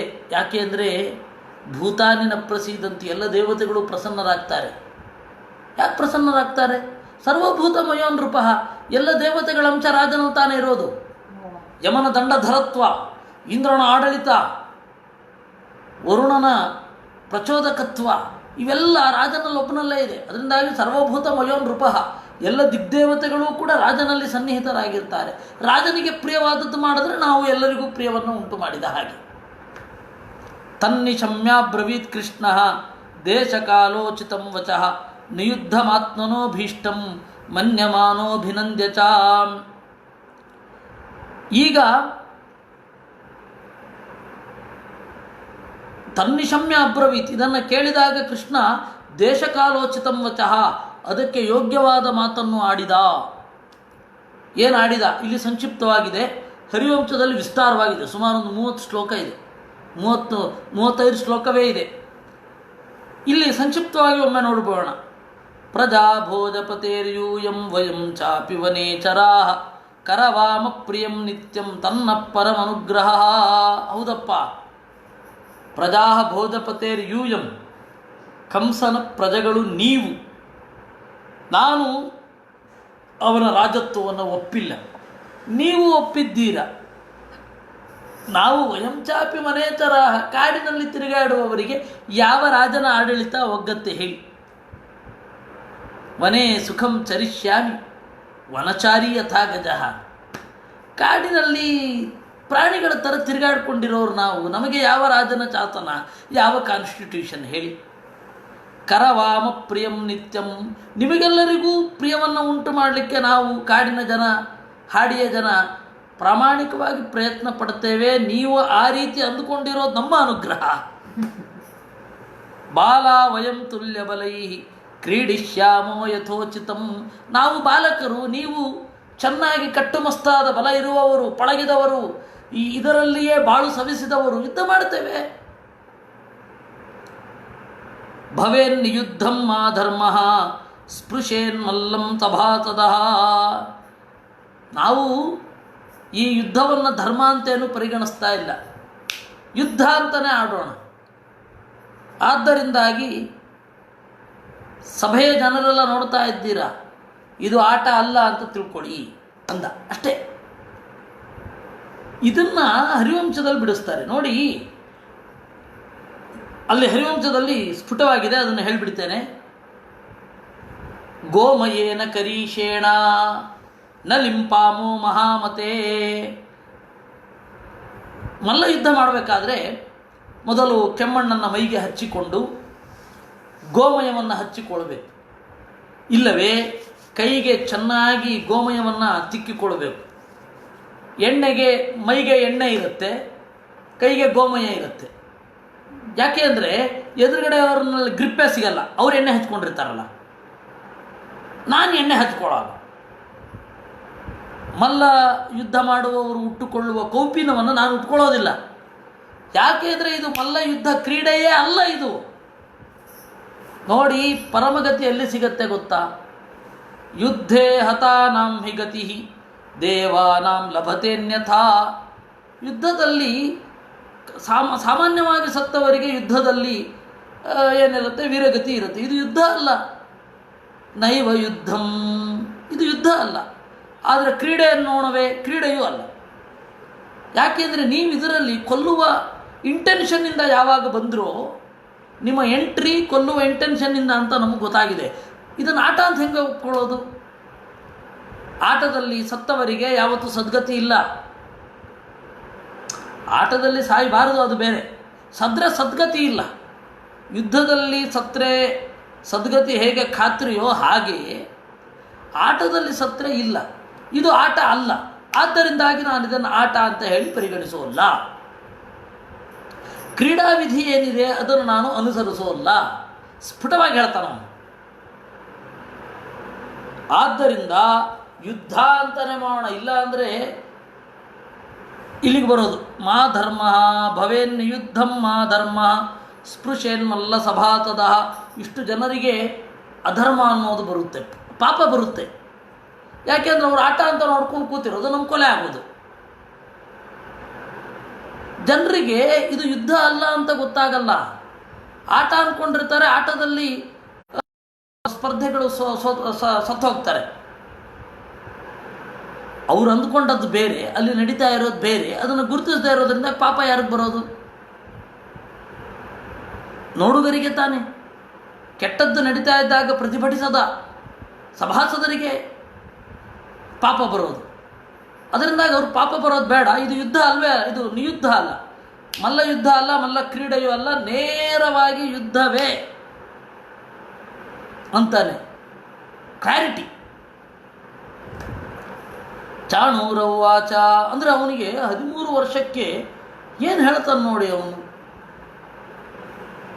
ಚಾಣೂರವ್ವಾಚ ನಬಾಲೋ ನ ಕಿಶೋರಸ್ತ್ವಂ ಬಲಶ್ಚ ಬಲಿನಾಂವರಃ ಲೀಲಯೇ ಭೋ ಹತೋ ಯೇನ ಸಹಸ್ರದ್ವಿಪಸತ್ವಭೃತ್. ಆಗ ಚಾಣೂರ ಹೇಳ್ತಾನೆ, ಏನಂದೆ ನೀನು? ಬಾಲ ವಯಂ ತುಲ್ಯ ಬಲೈಹಿ ಅಂದಿ. ನಾವು ಬಾಲಕರು ಅಂತ ಯಾರು ಹೇಳಿದ್ದು? 1000 ಆನೆಗಳ ಬಲ ಇರುವ ಕುವಲಯ ಪೀಠವನ್ನು ನೀನು ಕೊಂದಾಗಲೇ ನಮಗೆ ಗೊತ್ತು ನೀನು ಬಾಲಕ ಅಲ್ಲ. ತಸ್ಮಾತ್ ಭವದ್ಭ್ಯಾಂ ಬಲಿಭಿ ಯೋದ್ಧವ್ಯಂ ನಾನಯೋತ್ರ ವೈ. ಅದರಿಂದಾಗಿ ಇಲ್ಲಿ ಯಾವ ಅನ್ಯಾಯವೂ ನಡೀತಾ ಇಲ್ಲ, ಬಲಿಷ್ಠರಿಂದ ಯುದ್ಧ ಮಾಡ್ತಾ ಇದೆ ಅಷ್ಟೇ ಅಂತಾನೆ. ಅಂದರೆ ಅವನು ಬೇರೆನೇ ಥರ ತಗೊಳ್ತಾನೆ. ನಿಮ್ಗೆ ಬಲ ಇದೆ, ಅದರಿಂದಾಗಿ ಇದು ಕ್ರೀಡೆ ಅಲ್ಲ, ಯುದ್ಧ ಆದರೂ ತೊಂದರೆ ಇಲ್ಲ ಅಂತಾನೆ. ಚಾಣೂರನ ಇಂಟೆನ್ಷನ್ ಅದು. ಇದರಲ್ಲೇನು ಅನ್ಯಾಯ ಇದೆ? ನಿಮಗೆ ಬಲ ಇಲ್ವಾ? ಅಲ್ಲ, ನೀನು ಹೇಳದೇ ಇರೋ ತಪ್ಪು ಅಂತ ಕೃಷ್ಣ ಹೇಳ್ತಾ ಇರೋದು. ಯುದ್ಧವನ್ನು ಯುದ್ಧ ಅಂತ ಪರಿಗಣಿಸು, ಕ್ರೀಡೆ ಅಂತ ಪರಿಗಣಿಸಬೇಡ ಅಂದರೆ ಇವನೇನು ಮಾಡಿದ? ಕ್ರೀಡೆ ಅಂತ ಪರಿಗಣಿಸಿದ್ದು. ಹಾಗೆ ತಪ್ಪು ಮಾಹಿತಿ ಕೊಡಬೇಡ ಜನರಿಗೆ ಅಂತ ಹೇಳಿ ಕೃಷ್ಣ ಹೇಳಿದರೆ ಇವರು ಹೇಳಿದ್ದೇನು ಬೇರೆಯೇ. ಅದರಿಂದಾಗಿ ಮಯಾ ವಿಕ್ರಮ ವಾರ್ಷ್ಣೇಯ ಬಲೇನ ಸಹ ಮುಷ್ಟಿಕ. ಇದೇನು ಅನ್ಯಾಯ ಏನಿಲ್ವಲ್ಲ ಇಲ್ಲಿ ಅಂತಾನೆ. ನನ್ನ ಜೊತೆಗೆ ನೀನು ಯುದ್ಧ ಮಾಡ್ತಿ, ಬಲರಾಮನ ಜೊತೆಗೆ ಮುಷ್ಟಿಕ ಯುದ್ಧ ಮಾಡ್ತಾನೆ ಅಂತಾನೆ. ಈ ರೀತಿ ಚಾಣೂರನ ಸಮರ್ಥನೆ, ಚಾಣೂರ ಹಾಗೂ ಕೃಷ್ಣರ ಸಂವಾದ ಅನ್ನುವ 41 ಅಧ್ಯಾಯ, 41ನೇ ಅಧ್ಯಾಯ ಮುಗಿತು. ಶ್ರೀಶುಕೌವಾಚ ಏವಂ ಚಿಂತಿತ ಸಂಕಲ್ಪ ಭಗವಾನ್ ಮಧುಸೂದನ. ನಾವು ಇದನ್ನು ಹೀಗೆ ಚಿಂತನೆ ಮಾಡಬೇಕು. ಚಾಣೂರ ಬಂದ, ಮುಷ್ಟಿಕ ಬಂದ, ಕೊಂದುಬಿಟ್ಟ ಅಂತ ನಾವು ಚಿಂತನೆ ಮಾಡಬಹುದು. ಆದರೆ ವೇದವ್ಯಾಸರು ಯಾಕೆ ಹೇಳಿದ್ದು? ಯಾಕೆ ಇಷ್ಟು ವಿಸ್ತಾರವಾಗಿ ಡಿಸ್ಕ್ರಿಪ್ಟಿವ್ ಆಗಿ ಯಾಕೆ ಹೇಳ್ತಾರೆ ವೇದವ್ಯಾಸರು? ಅದಕ್ಕೆ ನಾರಾಯಣ ಪಂಡಿತಾಚಾರ್ಯರು ಉತ್ತರ ಕೊಡ್ತಾರೆ. ಮಧ್ವ ವಿಜಯ 13ನೇ ಸರ್ಗದಲ್ಲಿ ಮಧ್ವಾಚಾರ್ಯರ ದಿನಚರಿಯನ್ನು ಹೇಳ್ತಾರೆ. ಯಾಕೆ ಹೇಳಬೇಕು? ಅಲ್ಲಿ ಅವರು ಹೇಳ್ತಾರೆ, ಗಮನಾತನ ಸಂಕಥಾದಿಲೀಲಾ ಸ್ಮೃತಿ ಮಾತ್ರೇಣ ಭವಾಪವರ್ಗದಾತ್ರೀ ಅಂತ. ದೇವರು ನಡೆದ, ಕುಳಿತ, ಎದ್ದ ಇತ್ಯಾದಿ ಕ್ರಿಯೆಗಳನ್ನು ನೆನಪಿಸಿಕೊಂಡರೂ ಕೂಡ ಮನಃಶುದ್ಧಿಯನ್ನು ಉಂಟು ಮಾಡ್ತವೆ. ಆದ್ದರಿಂದಾಗಿ ಆಚಾರ್ಯರ ದಿನಚರಿಯನ್ನು ನಾನು ಇಲ್ಲಿ ಹೇಳ್ತಾ ಇದ್ದೇನೆ ಹೇಳ್ತಾರೆ. ಈ ಹಿನ್ನೆಲೆಯಲ್ಲಿ ನಾವೇನು ಮಾಡಬೇಕು? ಇದನ್ನೂ ಚಿಂತನೆ ಮಾಡಬೇಕು. ಕೃಷ್ಣನ ಒಂದೊಂದು ನಡೆ, ಒಂದೊಂದು ನುಡಿ, ಒಂದೊಂದು ನಗು, ಒಂದೊಂದು ನೋಟ, ಅವನ ದೇಹದ ಭಂಗಿ, ಇವುಗಳನ್ನೂ ಚಿಂತನೆ ಮಾಡಬೇಕು. ಅದು ಧ್ಯಾನ, ಅದು ಬೇರೆ ಅಲ್ಲ. ಏವಂ ಚಿಂತಿತ ಸಂಕಲ್ಪ ಭಗವಾನ್ ಮಧುಸೂದನ ಆಸಸಾದ ಚಾಣೂರಂ ಮುಷ್ಟಿಕಂ ರೋಹಿಣೀ ಸುತಃ. ಚಾಣೂರ ಕೃಷ್ಣನ ಹತ್ತಿರ ಬಂದ, ಮುಷ್ಟಿಕ ಬಲರಾಮನ ಹತ್ತಿರ. ಹಸ್ತಾಭ್ಯಾಂ ಹಸ್ತಯೋರ್ಬದ್ಧ್ವಾ ಪದ್ಭ್ಯಾಮೇವ ಚ ಪಾದಯೋಃ ವಿಚಕರ್ಷತುರನ್ಯೋನ್ಯಂ ಪ್ರಸಸ್ಯ ವಿಜಿಗೀಚಯಾ. ಕೈಯಿಂದ ಕೈಯನ್ನು ಹಿಡಿದುಕೊಂಡು ಕಾಲಿನಿಂದ ಕಾಲಿಗೆ ಹೊಡೆಯುತ್ತಾ ಅವನು ಮುಂದೆ ತಳ್ಕೊಂಡು ಹೋಗೋದು, ಇವನು ಮತ್ತೆ ಹಿಂದೆ ತಳ್ಳೋದು, ಅವನು ಮುಂದೆ ತಳ್ಕೊಂಡು ಹೋಗೋದು, ಹಿಂದೆ ತಳ್ಳೋದು. ಅರತ್ನಿ ದ್ವೇ ಅರತ್ನಿಭ್ಯಾಂ ಜಾನುಭ್ಯಾಂ ಚೈವ ಜಾನುನಿ ಶಿರಶೀರ್ಷ್ಣೋ ರಸೋಃ ಉರಸೋರೋರಃ ಅನ್ಯೋನ್ಯಂ ಅಭಿಜಘ್ನತುಃ. ಅರತ್ನಿ ಅಂತಂದರೆ ಇದು ಈ ರೀತಿ ಅಟ್ಯಾಕ್ ಮಾಡಿದ್ರು, ಅದು ಅರತ್ನಿ. ಈ ಭಾಗ ಇದೆಯಲ್ಲ, ಇದನ್ನು ಸಂಸ್ಕೃತದಲ್ಲಿ ಅರತ್ನಿ ಅಂತ ಕರೀತಾರೆ. ಅಂದರೆ ನೀವು ಈ ಭಾಗವನ್ನು ಓದಿ ಯಾವ ರೀತಿ ಫೈಟಿಂಗ್ ಹೇಗೆ ಮಾಡ್ತಾ ಇದ್ರು ಅಂತಲೂ ಸ್ಫುಟವಾಗಿ ನೋಡಬಹುದು. ಅರತ್ನಿ ದ್ವೇ ಅರತ್ನಿಭ್ಯಾಂ, ತಮ್ಮ ಮೊಣಕೈನಿಂದ ಅಟ್ಯಾಕ್ ಮಾಡಿ, ಆಮೇಲೆ ಜಾನುಭ್ಯಾಂ, ತಮ್ಮ ಮಂಡಿ ಏನಿದೆ ಮಂಡಿಯಿಂದ ಮಂಡಿಗೆ ಹೊಡೆದು, ಶಿರಶೀರ್ಷ್ಣೋ, ತಲೆಯಿಂದ ತಲೆಗೆ ಹೊಡೆದು, ಉರಸ ಉರಹ, ಎದೆಯಿಂದ ಎದೆಗೆ ತಾಗಿ, ಅನ್ಯೋನ್ಯಮಭಿಜಜ್ಞತುಃ ಪರಿಭ್ರಮಣ ವಿಕ್ಷೇಪ ಪರಿರಂಭಾವಪಾತನೈ ಉತ್ಸರ್ಪಣಾಪಸರ್ಪೈಶ್ಚ ಅನ್ಯೋನ್ಯಂ ಪ್ರತ್ಯಯುಧ್ಯತಾಂ. ಪರಿಭ್ರಮಣ ಸುತ್ತಲೂ ಸುತ್ತಾಡುವುದು, ವಿಕ್ಷೇಪ ಎಸೆಯುವುದು, ಪರಿರಂಭ ಗಟ್ಟಿಯಾಗಿ ಎದುರಾಳಿಯನ್ನು ಅಪ್ಪಿ ಚಿತ್ತು ಮಾಡಲಿಕ್ಕೆ ಪ್ರಯತ್ನ ಪಡೋದು, ಪಾತನ ಬೀಳಿಸೋದು, ಉತ್ಸರ್ಪಣ ಮೇಲಕ್ಕೆ ಜಿಗಿಯೋದು, ಅಪಸರ್ಪಣ ಕೆಳಕ್ಕೆ ಜಾರೋದು, ಇವುಗಳನ್ನೆಲ್ಲ ಪ್ರಯೋಗ ಮಾಡ್ತಾ ಯುದ್ಧ ಮಾಡಿದರಂತೆ. ಉತ್ಥಾಪನೈರುನ್ನಯನೈ ಚಾಲನೈ ಸ್ಥಾಪನೈರಪಿ ಪರಸ್ಪರಂ ಜಿಗೀಷಂತೌ ಅನ್ಯೋನ್ಯಮಭಿಚಕ್ರಮುಃ. ಮತ್ತೆ ಎತ್ತಿ ಹಿಡಿಯೋದು, ಮೇಲ್ಗಡೆ ಹಾಕೋದು, ಮತ್ತೆ ಗಟ್ಟಿಯಾಗಿ ನಿಲ್ಲೋದು, ಈ ರೀತಿ ಈ ಟೆಕ್ನಿಕ್ಗಳಿಂದೆಲ್ಲ ಒಬ್ಬರನ್ನೊಬ್ಬರು ಹೊಡಿಲಿಕ್ಕೆ ಪ್ರಯತ್ನಪಟ್ಟರು. ತದ್ಬಾಲಬಲ ಮದ್ಯುದ್ಧಂ ಸಮೇತ ಸರ್ವಯೋಷಿತಃ ಊಚು ಪರಸ್ಪರಂ ಪ್ರೇಕ್ಷ್ಯ ಸಾಕಂಪ ಹಿವರೂಥಶಃ. ಈ ರೀತಿಯಾಗಿ ಕೃಷ್ಣ ಬಾಲಕನಾಗಿ ಕಾಣ್ತಾ ಇದ್ದಾನೆ. ವಿಧುವಾದ ಮೈಯವ, ಚಾಣೂರ ಗಟ್ಟಿಯಾದ ಮೈಯವ. ಇವರಿಬ್ಬರ ಯುದ್ಧವನ್ನು ಹೆಣ್ಮಕ್ಳಿಗೆ ನೋಡಲಿಕ್ಕಾಗಲಿಲ್ಲಂತೆ. ಎಷ್ಟೋ ಜನರಿಗೆ ಕೇಳಲಿಕ್ಕೆ ಕಷ್ಟ ಆಗ್ತಾ ಇರಬಹುದು, ಅವ್ರಿಗೆ ನೋಡಲಿಕ್ಕೆ ಇನ್ನೆಷ್ಟು ಕಷ್ಟ ಆಗಬೇಡ. ಇದನ್ನು ವಾದಿರಾಜ ಸ್ವಾಮಿಗಳು ರುಕ್ಮಿಣೀಶ ವಿಜಯದಲ್ಲಿ ಬಹಳ ತಮಾಷೆಯಾಗಿ ಹೇಳುತ್ತಾರೆ. ಮಿದುವಾದ ಮೈಯ ಕೃಷ್ಣ ಗಟ್ಟಿಯಾದ ಮೈಯ ಚಾಣೂರನನ್ನು ಗೆದ್ದ ಹೇಗೆ? ಮಿದುವಾದ ಪದಬಂಧಗಳಿರುವ ಕವಿತೆ ಗಟ್ಟಿಯಾದ ಪದಬಂಧಗಳಿರುವ ಕವಿತೆಯನ್ನು ಗೆದ್ದ ಹಾಗೆ ಅಂತ ಅದಕ್ಕೆ ಅವರೊಂದು ದೃಷ್ಟಾಂತ ಕೊಡ್ತಾರೆ. ಅದು ಸಂಪ್ರದಾಯದಲ್ಲಿ ಹೇಗಿದೆ ಅಂತಂದರೆ, ಬಾಣ ಅಂತ ಹೇಳಿ ಪ್ರಖ್ಯಾತ ಕಾದಂಬರಿಕಾರ, ಅವನ ಹೆಸರಿನಿಂದ ಎಲ್ಲ ನಾವೆಲ್ಗಳಿಗೆ ಕಾದಂಬರಿ ಅಂತ ನಾವು ಶುರು ಮಾಡಿದ್ದು. ಏಕೆಂದರೆ ನಾವೆಲ್ ಅಂದರೆ ಆಂಗ್ಲದಲ್ಲಿ ಹೊಸದ್ದು ಅಂತ, ಕಾದಂಬರಿ ಅಂತ ಹೇಳಿದ್ರೆ ನಾಯಕಿಯ ಹೆಸರು ಕಾದಂಬರಿ ಅಂತ ಬಾಣಭಟ್ಟನ ಗದ್ಯದಲ್ಲಿ. ಆಮೇಲೆ ಆ ಬಾಣಭಟ್ಟನ ಕಾದಂಬರಿ ಎಷ್ಟು ಚೆನ್ನಾಗಿತ್ತು ಅಂತ ಹೇಳಿದ್ರೆ, ನಂತರದ ಎಲ್ಲ ಗದ್ಯಗಳಿಗೆ ಕಾದಂಬರಿ ಅಂತ ಕನ್ನಡದಲ್ಲಿ ಒಂದು ಹೆಸರು ಬಿದ್ದು ಹೋಯಿತು. ಹಿಂದಿಯಲ್ಲಿ ಉಪನ್ಯಾಸ ಅಂತಾರೆ. ಹಿಂದಿಯಲ್ಲಿ ಪ್ರೇಮ್ಚಂದ್ ಕಾ ಉಪನ್ಯಾಸ ಅಂತಂದರೆ ಕಾದಂಬರಿ. ಹಿಂದಿಯಲ್ಲಿ ಉಪನ್ಯಾಸ ಅಂತ ಹೇಳಿದ್ರೆ ಸಂಜೆ ಮಾಡ್ತೀವಲ್ಲ, ಅದಲ್ಲ. ಅಲ್ಲಿ ಉಪನ್ಯಾಸ ಅಂತ ಹೇಳಿದ್ರೆ ಕಾದಂಬರಿ. ಈ ಬಾಣಭಟ್ಟ ಅವನು ಮುಕ್ಕಾಲು ಮುಗಿಸಿ ಸತ್ತೋದ. ಇನ್ನು ಕಾಲು ಭಾಗವನ್ನು ಯಾರು ಮುಂದುವರಿಸೋದು ಅಂತ ಬಾಣಭಟ್ಟನ ಮಕ್ಕಳಲ್ಲಿ ಸ್ಪರ್ಧೆ. ಅಪ್ಪನ ಕಾದಂಬರಿಯನ್ನು ನಾನು ಪೂರೈಸ್ತೇನೆ ಅಂತ. ಸರಿ, ಆವಾಗಿನ ಒಳ್ಳೊಳ್ಳೆ ಕವಿಗಳೆಲ್ಲ ಒಟ್ಟು ಕೂಡಿದ್ರು. ಇವರಿಬ್ಬರಲ್ಲಿ ಯಾರಿಗೆ ಅರ್ಹತೆ ಇದೆ ಅಂತ ಹೇಳಿ ಎದುರುಗಡೆ ಇರುವ ಒಂದು ಸಂಗತಿಯನ್ನು ವರ್ಣನೆ ಮಾಡಲಿಕ್ಕೆ ಹೇಳಿದ್ರಂತೆ. ಅದಕ್ಕೆ ಮೊದಲನೇವನು ಹೇಳಿದಂತೆ, ಶುಷ್ಕೋ ವೃಕ್ಷಸ್ತಿಷ್ಠತ್ಯಗ್ರೆ ತದುಪರಿ ಕಶ್ಚಿತ್ ಸರ್ಪೋಪ್ಯಸ್ತಿ ಅಂತಂದಂತೊಬ್ಬ. ಏನಿಲ್ಲ, ಎದುರುಗಡೆ ಒಣಗಿದ ಮರ ಇದೆ, ಒಣಗಿದ ಮರದ ಮೇಲೆ ಒಂದು ಹಾವಿದೆ. ಇದನ್ನು ಅವನು ಹೇಳಿದ ರೀತಿ ಹೀಗೆ: ಶುಷ್ಕೋ ವೃಕ್ಷ ತಿಷ್ಠತ್ಯಗ್ರೆ ತದುಪರಿ ಕಶ್ಚಿತ್ ಸರ್ಪೋಪ್ಯಸ್ತಿ. ಒಣಗಿದ ಮರ ಮುಂದ್ಗಡೆ ಇದೆ, ಅದ್ರ ಮೇಲ್ಗಡೆ ಒಂದು ಹಾವಿದೆ. ಇದನ್ನು ಅವನು ವರ್ಣನೆ ಮಾಡಿದ್ದು. ಅದನ್ನು ಇನ್ನೊಬ್ಬ ಹೇಳಿದನಂತೆ, ನೀರಸ ತರುರೇಹ ವಿಲಸತಿ ಪುರತಃ ತದುಪರಿ ಮಣಿಮಯ ಕುಟಿಲ ಭುಜಂಗ ಅನ್ನಂತೆ. ನೀರಸ ಅಂದರೂ ಶುಷ್ಕ ಅಂತಲೇ ಅರ್ಥ, ಆದರೆ ಕೇಳಿ ಕಿಂಪಾಗಿ ಇದೆ. ರಸ ಇಲ್ಲದೆ ಇರೋದು ನೀರಸ, ಅದು ಶುಷ್ಕ ಅಂದ. ತರು ಅಂತ ಬಳಸಿದ್ರು, ಅದರಲ್ಲಿ ಒಂದು ಲಾಲಿತ್ಯ ಇದೆ. ಶುಷ್ಕೋ ವೃಕ್ಷಸ್ಥಿಷ್ಠತ್ಯಗ್ರೆ ಕಠಿಣ, ನೀರಸ ತರುರಿಹ ವಿಲಸತಿ ಪುರತಃ ತದುಪರಿ ಮಣಿಮಯ ಕುಟಿಲ ಭುಜಂಗ. ಮಣಿಯಂತೆ ಹೊಳೆಯುತ್ತಿರುವ ಹಾವು ಇದೆ ಅಂತ ಎರಡನೇವನೇ ಮುಂದುವರಿಸಲಿ ಅಂತ ಹೇಳಿದ್ರಂತೆ. ಅವನೇ ಭೂಷಣ ಭಟ್ಟ. ಅಪ್ಪ ಅರ್ಧಕ್ಕೆ ನಿಲ್ಲಿಸಿದ್ದ ಕಾದಂಬರಿಯನ್ನು ಪೂರ್ತಿ ಮಾಡಿದವ.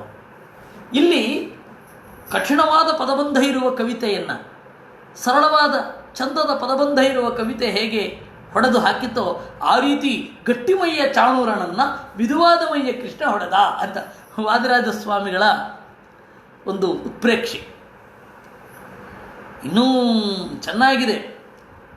ಅವನು ಚಾಣೂರ ಕೃಷ್ಣನನ್ನು ಹೀಗೆ ನೋಡಿದ ಅಂತೆ, ದುರು. ಆಮೇಲೆ ಪ್ರದಕ್ಷಿಣೆ ಬಂದ, ದೇವರನ್ನೇ ನೋಡಿದ, ಕಾಲು ಹಿಡ್ಕೊಂಡ, ಕೈ ಹಿಡ್ಕೊಂಡ. ಆದರೂ ಕೂಡ ಉದ್ಧಾರ ಆಗಲಿಲ್ಲ. ಯಾಕೆಂದರೆ ಅಲ್ಲಿ ಭಕ್ತಿ ಇರಲಿಲ್ಲ, ದ್ವೇಷ ಇತ್ತು ಅಂತ. ಭಕ್ತರು ಇದನ್ನೆಲ್ಲ ಮಾಡ್ತಾರಲ್ವಾ. ದೇವರ ಪ್ರತಿಮೆಯನ್ನು ಒಂದೇ ಸಮ ನೋಡ್ತಾರೆ, ದೇವರ ಕಾಲು ಹಿಡ್ಕೊಳ್ತಾರೆ, ಸುತ್ತಲೂ ಸುತ್ತಾ ಇರ್ತಾರೆ, ಪ್ರದಕ್ಷಿಣೆ ಬರ್ತಾ ಇರ್ತಾರೆ. ಆದರೆ ಅವರು ಭಕ್ತಿಯಿಂದ ಮಾಡೋದು, ನೀವು ದ್ವೇಷದಿಂದ ಮಾಡಿದ್ರು. ಹೀಗಾಗಿ ಕ್ರಿಯೆ ಯಾವುದು ಬೇಕಾದ್ರೂ ಇರ್ಬೋದು, ದ್ವೇಷವೋ ಭಕ್ತಿಯೋ ಇಂಪಾರ್ಟೆಂಟು ಅಂತ. ಸರಿ, ಭಾಗವತದ ಮೂಲಕ್ಕೆ ಬರೋಣ. ಅಲ್ಲಿ ಹೇಗಿತ್ತು? ಹೆಣ್ಮಕ್ಕಳೆಲ್ಲ ಮಾತಾಡ್ಕೊಂಡ್ರಂತೆ. ಮಹಾನಯಂಭತ ಧರ್ಮ ಯೇಷಾಂ ರಾಜಸಭಾ ಸದಾಂ ಯೇ ಬಾಲಬಲವದ್ಯುದ್ಧಂ ರಾಜ್ಞೋನ್ವಿಚ್ಛಂತಿ ಪಶ್ಚಾತಃ. ಇದೊಂದು ದೊಡ್ಡ ಅಧರ್ಮ. ಪುಟ್ಟ ಹುಡುಗರು, ಗಟ್ಟಿ ಯೋಧರು ಇಬ್ಬರೂ ಕೂಡ ಯುದ್ಧ ಮಾಡೋದನ್ನು ಕಂಸ ನೋಡ್ಕೊಂಡು ಕೂತಿದ್ದಾನಲ್ಲ. ಅಷ್ಟೇ ಅಲ್ಲ, ಅವನೇ ಇದನ್ನು ಆಯೋಜನೆ ಮಾಡಿದ್ದಾನೆ, ಆರ್ಗನೈಸ್ ಮಾಡಿದ್ದಾನೆ. ಕೋವಜ್ರಸಾರ ತರವಾಂಗೌ ಮಲ್ಲೌ ಚೈಲೇಂದ್ರ ತನ್ನಿಭೌ ಕ್ವಚಾತಿ ಸುಕುಮಾರಾಂಗೌ ಕಿಶೋರೌ ನಾಪ್ತ ಯೌವನೌ. ವಜ್ರದಂತೆ ಗಟ್ಟಿ ಮೈಯ ಜಟ್ಟಿಗಳಲ್ಲಿ ಮಿದುವಾದ ಮೈಯ ಪುಟ್ಟ ಹುಡುಗರಲ್ಲಿ ಇನ್ನೂ ಯೌವನ ಕೂಡ ಬಂದಿಲ್ಲ. 13, ಒಬ್ಬರಿಗೆ 13 ವರ್ಷ, ಇನ್ನೊಬ್ಬರಿಗೆ 13 ವರ್ಷ 3 ತಿಂಗಳು. ಅನ್ಯಾಯ. ಧರ್ಮ ವ್ಯತಿಕ್ರಮೋ ಹ್ಯಸ್ಯ ಸಮಾಜಸ್ಯ ಧ್ರುವಂ ಭವೇತ್ ಯತ್ರ ಧರ್ಮಸ್ಸಮುತ್ತಿಷ್ಠೇತ್ ನಸ್ಥೇಯಂ ತತ್ರ ಕರ್ಹಿಚಿತ್. ಈ ಅನ್ಯಾಯವನ್ನು ಕೇಳುವವರು ಯಾರೂ ಇಲ್ವಾ? ಇವರಿಗೆಲ್ಲ ಏನಾಗಿದೆ ಈ ಗಂಡಸರಿಗೆ? ಸುಮ್ಮನೆ ನೋಡ್ತಾ ಕೂತಿದ್ದಾರೆ. ವಿಷಮವಾದ ಯುದ್ಧ ಆಗ್ತಾ ಇದ್ದಾಗ ಪ್ರತಿಭಟನೆ ಮಾಡಬೇಕಲ್ವಾ? ವಿಷಮವಾದ ಯುದ್ಧಕ್ಕೆ ಪ್ರತಿಭಟನೆ ಮಾಡದೇನೆ ನೋಡ್ತಾ ಕೂತಿದ್ದಾರೆ ತಮಾಷೆನ. ಖಂಡಿತ ಇಲ್ಲಿರುವ ಸಮಾಜ ಅಂತಂದರೆ ಜನಸಮೂಹಕ್ಕೆಲ್ಲ ಪಾಪ ತಟ್ಟದೇ ಬಿಡೋದಿಲ್ಲ. ಯಾಕೆಂದರೆ ವಿಷಮವಾದ ಯುದ್ಧವನ್ನು ಪ್ರೋತ್ಸಾಹಿಸ್ತಾ ಇದ್ದಾರೆ. ಆದ್ದರಿಂದಾಗಿ ನ ಸಭಾಂ ಪ್ರವಿಚೇದ್ರಾಜ್ಞ ಸಭ್ಯದೋಚಾನನುಸ್ಮರನ್ ಅಬ್ರುವನ್ ವಿಬ್ರುವನ್ ನಗ್ನೋ ನರಕ್ಕಿಲ್ಬಿಚಮಶ್ನುತೆ. ಪ್ರಾಜ್ಞನಾದವ, ಸಭ್ಯ ದೋಷ ಯಾವುದು ಅಂತ ಗೊತ್ತಿದ್ದವ. ಸಭ್ಯ ಅಂತಂದರೆ ಸಜ್ಜನ ಅಂತರ್ಥ, ಸಭಿಕ ಅಂತಂದರೆ ಜೂಜಾಡುವವ ಅಂತರ್ಥ. ಇವರೆಲ್ಲ ಕನ್ನಡದಲ್ಲಿ ಸಭಿಕರಲ್ಲಿ ವಿನಂತಿ ಅಂತಾರೆ. ಏನು ಹಣೆ ಬರಹರಿ, ಸಭ್ಯರಲ್ಲಿ ವಿನಂತಿ ಅಷ್ಟೇ. ಸಭ್ಯ ದೋಷ. ಒಂದು ಸಭೆಯಲ್ಲಿ ಕುಳಿತುಕೊಳ್ಬೇಕು ಅಂತಂದರೆ ಒಂದು ಅರ್ಹತೆ ಇರಬೇಕು. ಆ ಅರ್ಹತೆ ಏನು ಅಂತಂದರೆ, ರಾಜ ತಪ್ಪು ಮಾಡ್ತಾ ಇದ್ದರೆ ಧೈರ್ಯವಾಗಿ ಎದ್ದು ಹೇಳುವಂತಹ ಧೈರ್ಯ ಇದ್ದವ ಸಭ್ಯ. ಇಲ್ಲ ಅಂದರೆ ಅದು ಸಭ್ಯರಿಗೆ ದೋಷ ಉಂಟಾಗ್ತದೆ. ಯತ್ರ ಧರ್ಮ ಸಮುತ್ತಿಷ್ಠೇತ್.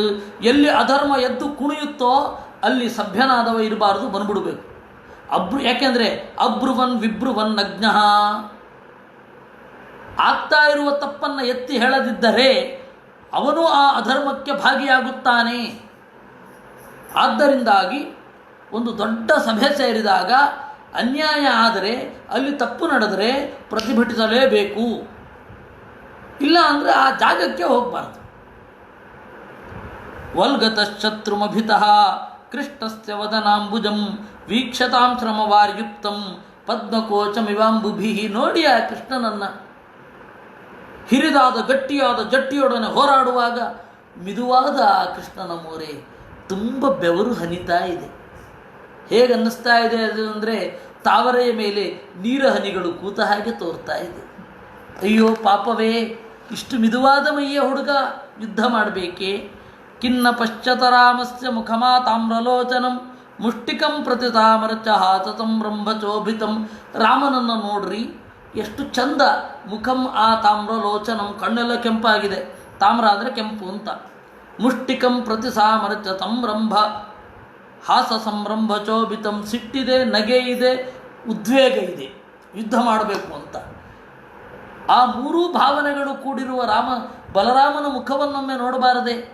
ಪುಣ್ಯಾವತೌ ರಜಭುವೋ ಯದಯಂ ನೃಲಿಂಗ ಗೂಢ ಪುರಾಣ ಪುರುಷೋ ವನಚಿತ್ರಮಾಲ್ಯ ಗಾಶ್ಚಾರಯಂತಹ ಬಲಕ್ವಣಯನಶ್ಚ ವೇಣುಂ ವಿಕ್ರೀಡಯಾಂಚತಿ ಗಿರಾವಮರಾರ್ಚಿತಾಂಘ್ರಿ. ಅಲ್ಲಿ ಇದ್ದ ಅವರಿಗಿಂತ ಪ್ರಜ್ಞಾವಂತರಾದ ಹೆಣ್ಣುಮಕ್ಕಳು ಹೇಳ್ತಾ ಇದ್ದರಂತೆ, ಇಲ್ಲ ಇಲ್ಲ, ಆ ಕಾಡಿನ ಭೂಮಿಯೇ ಪವಿತ್ರ. ಆ ಕಾಡಿನ ನೆಲ ಇದೆಯಲ್ಲ, ಇಂತಹ ಕೃಷ್ಣನ ಹೆಜ್ಜೆ ಗುರುತುಗಳನ್ನು ಹೊತ್ತುಕೊಂಡಿದೆ ಅಲ್ವಾ.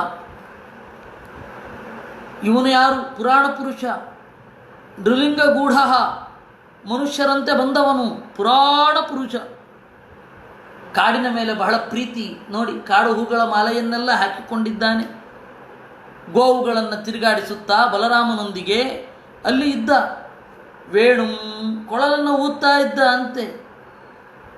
ಛೆ, ಎಂತಹ ಪುಣ್ಯ ಅಂತ ಇನ್ನೊಂದು ಗುಂಪಿನ ಹೆಣ್ಣು ಮಕ್ಕಳು. ಒಬ್ಬರು ಅಯ್ಯೋ ಪಾಪವೇ ಅಂತ ಇದ್ದಾರೆ, ಇನ್ನು ಕೆಲವು ಹೆಣ್ಣುಮಕ್ಕಳು ಹೊಗಳುತ್ತಾ ಇದ್ದಾರೆ. ಗೋಪ್ಯಸ್ತಪಕ್ಕಿಮಚರನ್ ಯದಮುಷ್ಯ ರೂಪಂ ಲಾವಣ್ಯತಾರಮಥನೋತ್ಥ ಮನನ್ಯ ಸಿದ್ಧಂ ದೃಗ್ಭಿ ಪಿಬಂತಿ ಅನುತವಾಭಿನವಂ ಪುರಾ ದುರಾಪಂ ಏಕಾಂತ ಧಾಮ ಯಶಸ್ಶ್ರಿಯ ಈಶ್ವರಸ್ಯ. ಗೋಪಿಕೆಯರು ಏನು ತಪಸ್ಸು ಮಾಡಿದರೋ, ಈ ಕೃಷ್ಣನ ಚಂದದ ಮೋರೆಯನ್ನು ನೋಡ್ತಾ ಇದ್ದಾರೆ. ಅದ್ಭುತವಾದ ಲಾವಣ್ಯ, ಮೈ ತುಂಬಿ ಬಂದಿದೆ. ಸೌಂದರ್ಯಕ್ಕೆ ಒಂದು ಮೈ ಬಂದರೆ ಅದು ಕೃಷ್ಣನ ಥರ ಇರುತ್ತೆ. ಆ ಕೃಷ್ಣನ ಮೋರೆ ಎಂಬ ತಾವರೆಯಲ್ಲಿನ ಬನಿಯನ್ನು ಹೀರುವ ಸೌಭಾಗ್ಯ ಸಿಕ್ತಲ್ಲ ಅವರಿಗೆ. ಯಾಕೆಂದರೆ ಅದು ನಾನು ಯಾವತ್ತೂ ಹೇಳ್ತಾ ಇದ್ದೆ, ಏನ್ಷಂಟ್ ಇಂಡಿಯನ್ ಈಸ್ಥೆಟಿಕ್ಸ್, ಸೌಂದರ್ಯ ಶಾಸ್ತ್ರ. ಭಾರತೀಯರ ಪ್ರಾಚೀನ ಸೌಂದರ್ಯ ಶಾಸ್ತ್ರ ಏನಿದೆ, ಆ ಒಂದು ಬ್ಯೂಟಿಯ ಹಿಂದ್ಗಡೆ ಇರುವ ಫಿಲಾಸಫಿ, ಅದನ್ನು ಭಾರತೀಯರು ಮಾತ್ರ ಗುರುತಿಸಿದ್ದು ಲಕ್ಷಣ ಮತ್ತು ರೂಪ ಅಂತ. ಲಕ್ಷಣ ಅನ್ನೋದೇನಿದೆ ಅದು ಒಳಗಡೆ ಇರುವ ಉನ್ನತವಾದ ಗುಣಗಳನ್ನು ಹೇಳುತ್ತೆ. ರೂಪ ಅನ್ನೋದೇನಿದೆ ಅದು ಜೆನೆಟಿಕಲ್ ಆಗಿ ಬಂದಿರಬಹುದು, ಅಥವಾ ಅದೊಂದು ಬೇರೆ ಹೊರಗಡೆಯ ಎಕ್ಸ್ಟರ್ನಲ್ ಇನ್ಸ್ಟ್ರೂಮೆಂಟ್ಸ್ಗಳಿಂದ ಆ ರೂಪ ಬಂದಿರಬಹುದು. ಕಾಸ್ಮೆಟಿಕ್ಸಿನಿಂದಲೋ ವಯಸ್ಸಿಗೆ ಅನುಗುಣವಾಗಿಯೋ ಆ ರೂಪ ಬಂದಿರಬಹುದು. ಆದರೆ ಲಕ್ಷಣಭರಿತವಾದ ರೂಪ ಏನಿದೆ ಅದೇ ಗುಣಗಳನ್ನು ಹೇಳತಕ್ಕಂಥದ್ದು. ನಾವು ದೇವರಲ್ಲಿ ಚಿಂತನೆ ಮಾಡಬೇಕಾದ್ರೆ ಆ ಲಕ್ಷಣಭರಿತವಾದ ರೂಪದಲ್ಲಿರುವ ಲಕ್ಷಣವನ್ನೇ ಚಿಂತನೆ ಮಾಡಬೇಕು. ಆ ರೂಪದ ಹಿಂದುಗಡೆ ಇರುವ ಲಕ್ಷಣ, ಆ ಲಕ್ಷಣದಿಂದ ಪ್ರತೀಯಮಾನವಾಗುವ ಗುಣಚಿಂತನೆಯಲ್ಲಿ ಕೊನೆ ಆಗಬೇಕು. ಅದು ಪ್ರಾಚೀನ ಭಾರತದ ಸೌಂದರ್ಯ ಶಾಸ್ತ್ರ. ವಸ್ತುತಃ ಗ್ರೀಕರಲ್ಲೂ ಇದೆ ಸೌಂದರ್ಯ ಶಾಸ್ತ್ರ. ಸೌಂದರ್ಯ ಅಂದರೆ ಇದು ಅಂತ. ಆದರೆ ಆ ಸೌಂದರ್ಯದ ಹಿಂದೆ ಅಧ್ಯಾತ್ಮ ಇಲ್ಲ. ಪ್ರಾಚೀನ ಭಾರತದ ಸೌಂದರ್ಯ ಶಾಸ್ತ್ರದ ಹಿಂದೆ ಅಧ್ಯಾತ್ಮ ಇದೆ. ಹೀಗಾಗಿ ಆ ಕೃಷ್ಣನನ್ನು ಚಿಂತನೆ ಮಾಡ್ತಾ ಇರಬೇಕಾದ್ರೆ ಅವರು ಹೇಳೋದು, ಲಾವಣ್ಯ ಸಾರ ಮಥನೋತ್ತಮ್ ಅನನ್ಯ ಸಿದ್ಧಂ, ಯಾರಿಗೂ ಇಲ್ಲದ ಸೌಂದರ್ಯವೇ ಮೈವೆತ್ತು ಬಂದ ಕೃಷ್ಣ. ಇದು ಸ್ವರೂಪಾನಂದಕ್ಕೆ ಕಾರಣ, ಕೇವಲ ಹೊರಗಡೆಯ ಆನಂದಕ್ಕೆ ಅಲ್ಲ. ಹೊರಗಡೆಯ ಆನಂದ ಅನ್ನೋದು ಒಂದು ಕಣ್ಣಿಗೆ ಆನಂದ ಆಗಿರಬಹುದು, ಅಥವಾ ಉತ್ಕಟವಾಗಿ ಮುಟ್ಟಿದಾಗ ಕಾಮತೃಪ್ತಿ ಆಗಿರಬಹುದು. ಆದರೆ ಅದು ಯಾವುದೂ ಅಲ್ಲ, ಅದನ್ನು ಮೀರಿದ ಸ್ವರೂಪಾನಂದ ಆಗ್ತಾ ಇದೆ ಕೃಷ್ಣನನ್ನು ನೋಡಬೇಕಾದ್ರೆ ಮತ್ತು ರಾಮನನ್ನು ನೋಡಬೇಕಾದ್ರೆ. ಆ ಸ್ವರೂಪಾನಂದದ ಬಗ್ಗೆ ಹೇಳ್ತಾ ಇರೋದು ಅವರು. ಈ ತರಹದ ಕೃಷ್ಣನನ್ನು ನೋಡಿ ಎಂತಹ ಆನಂದವನ್ನು ಅನುಭವಿಸ್ತಾ ಇದ್ದಾರೋ. ಯಾ ದೋಹನೇ ವಹನನೇ ಮಥನೋಪಜಲ್ಪ ಪ್ರೇಂಖೇಂಕನಾಭಿ ಉದಿತೆ ಕ್ಷಣಮಜ್ಜನಾದೌ ಗಾಯಂತಿ ಚೈನಮನುರುಕ್ತ ಧಿಯೋತೃಕಂಠ್ಯ ಪುಣ್ಯಾವ್ರಜಸ್ತ್ರಿಯ ಉರುಕ್ರಮ ಚಿತ್ತಜಾಮಾಹ. ಯಾ ದೋಹನೆ, ಕೃಷ್ಣ ಹುಟ್ಟಿದ ಮೇಲೆ ಎಲ್ಲ ಹೆಣ್ಣು ಮಕ್ಕಳು ಯಾ ದೋಹನೆ ಹಸು ಕರೆಯುವಾಗ, ಅವಹನನೇ ಭತ್ತ ಕುಟ್ಟುವಾಗ, ಮಥನೋಪಜಲ್ಪ ಪ್ರೇಂಖೇಂಕನಾರ್ಭ ರುದಿತೆ ಕ್ಷಣ ಮಜ್ಜನಾದವು ಮೊಸರು ಕಡಿಯುವಾಗ, ಮಾತನಾಡುವಾಗ, ಮಗುವಿನ ಜೊತೆಗೆ ಲಲ್ಲಗೆರೆಯುವಾಗ, ಮಗುವನ್ನು ತೊಟ್ಟಿಲಲ್ಲಿ ತೂಗುವಾಗ, ಮಗು ಅಳುವಾಗ, ಮಗು ನೋಡುವಾಗ, ಮಗು ಮುಳುಗುವಾಗ ಎಲ್ಲ ಕಡೆ ಕೃಷ್ಣನನ್ನೇ ಕಾಣ್ತಾ ಕಂಠ ಉಬ್ಬಿ ಬಂದು ಮನಸ್ಸು ಕೃಷ್ಣನಲ್ಲಿ ನೆಲೆಗೊಂಡು ಆನಂದವನ್ನು ಅನುಭವಿಸ್ತಾ ಇದೆಯಲ್ಲ, ಅಂತಹ ಗೋಕುಲದ ಸ್ತ್ರೀಯರಲ್ಲವಾ ಧನ್ಯವತಿಯರು, ಧನ್ಯರು, ಧನ್ಯವತಿಯರಲ್ಲ ಧನ್ಯರು ಅಂತ ಹೇಳಿ ಇಲ್ಲಿ ಹೇಳ್ತಾರೆ. ಅದೇ ಕನ್ನಡದಲ್ಲಿ ಇಳಿದು ಬಂದದ್ದು. ಪ್ರಾಚೀನ ಭಾರತದ ಈ ಭಾವನೆ ಏನಿದೆ, ಭಾಗವತದ ಭಾವನೆಯೇ ಪುರಂದರದಾಸರೇ ಮೊದಲಾದವರು ಕನ್ನಡಿಸಿದ್ದು. ನಿಮ್ಮ ಮಕ್ಕಳನ್ನು ಆಡಿಸುವಾಗ ಕೃಷ್ಣನನ್ನು ನೆನಪಿಸಿಕೊಳ್ಳಿ. ಒಂದು, ಕೃಷ್ಣನ ನಾಮಸ್ಮರಣೆ ಮಕ್ಕಳಿಗೆ ಆಗ್ತದೆ.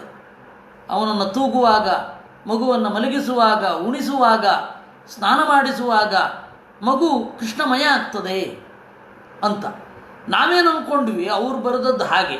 ನಾವೇನು ಅಂದ್ಕೊಂಡ್ವಿ ಕೃಷ್ಣನೇ ಈ ಥರ ಎಲ್ಲ ಮಾಡ್ತಾ ಇದ್ದ ಅಂತ. ಅದನ್ನು ನೋಡಿ, ಆ ಮಧುರೆಯಲ್ಲಿ ಆ ಕುಸ್ತಿಯ ಆಟವನ್ನು ನೋಡ್ತಾ ಇದ್ದ ಎಲ್ಲರೂ ಈ ರೀತಿ ಹೇಳ್ತಾರೆ. ಪ್ರಾತರ ವ್ರಜಾತ್ ವ್ರಜತ ಆ ವಿಶತಶ್ಚ ಸಾಯಂ ಗೋಭಿಸ್ತಮಂ ಕುಣಯತೋಸ್ಯ ನಿಶಮ್ಯ ವೇಣುಂ ನಿರ್ಗತ್ಯ ತೂರ್ಣಮಬಲಾಪತಿ ಭೂರಿ ಪುಣ್ಯಾ ಪಶ್ಯಂತಿ ಸಸ್ಮಿತ ಮುಖಂ ಸದಯಾವಲೋಕಂ. ಬೆಳಗ್ಗೆ ಕೃಷ್ಣ ಹೋಗುವಾಗ ಎಲ್ಲ ಹೆಣ್ಣು ಮಕ್ಕಳು ನೋಡ್ತಾ ಇದ್ದರು. ಕೃಷ್ಣ ಕಾಡಿನ ಒಳಗಡೆ ಹೋಗಿ ಗೋವುಗಳನ್ನು ಮೇಯಿಸಿಕೊಂಡು ಸಂಜೆ ಗತ್ತಲಿನಲ್ಲಿ ಹೊರಗಡೆ ಬರುವಾಗ ಕೃಷ್ಣ ಕೊಳಲನ್ನು ಊದಿಕೊಂಡು ಬರ್ತಾ ಇದ್ದಾಗ ಆ ನಾದ ಸುಧೆಯನ್ನು ಪಾನ ಮಾಡಲಿಕ್ಕಾಗಿ ಹೊರಗಡೆ ಬಂದು ದಯೆಯಿಂದ ಕೂಡಿರುವ ಕೃಷ್ಣನ ಆ ಕಣ್ಣೋಟವನ್ನು ಅನುಭವಿಸ್ತಾ ಇದ್ದರಲ್ಲ, ಆ ಹೆಣ್ಣು ಮಕ್ಕಳಲ್ವಾ ಧನ್ಯರು. ಏವಂ ಪ್ರಭಾತಮಾಣಾಸು ಸ್ತ್ರೀಜು ಯೋಗೇಶ್ವರೋ ಹರಿಹಿ ಶತ್ರುಂ ಹಂತುಂ ಮನಶ್ಚಕ್ರೇ ಭಗವಾನ್ ಭರತರಚಭ. ಈ ರೀತಿಯಾಗಿ ಮಾತನಾಡ್ತಾ ಇರಬೇಕಾದ್ರೆ ಕೃಷ್ಣ ಕಡಗಣ್ಣಿನಲ್ಲಿ ಅವ್ರನ್ನ ನೋಡಿದ. ಕುಸ್ತಿಯ ಗಡಿಬಿಡಿ, ಆದರೆ ಕೃಷ್ಣನಿಗೆ ಅರ್ಥ ಆಗಲ್ಲೇನು. ವಿಶ್ವತಶ್ಚಕ್ಷು ವಿಶ್ವತೋಮುಖ, ಮನಸ್ಸಿನ ಒಳಗಡೆಯ ಎಲ್ಲ ಭಾವನೆಗಳು ಅವನಿಗೆ ತಲುಪುತ್ತೆ, ಏಕೆಂದರೆ ಎಲ್ಲರ ಅಂತರ್ಯಾಮಿ. ಹೀಗಾಗಿ ಈಗ ನೋಡಿದ ಅಂತೆ, ಆಯಿತು ಇನ್ನು ಕೊಲ್ಲೋಣ, ಸುಮ್ಮನೆ ಇವರಿಗೆ ಯಾಕೆ ಮಾತನಾಡಿಸೋದು ಅಂತ ಅನ್ನಿಸಿತು.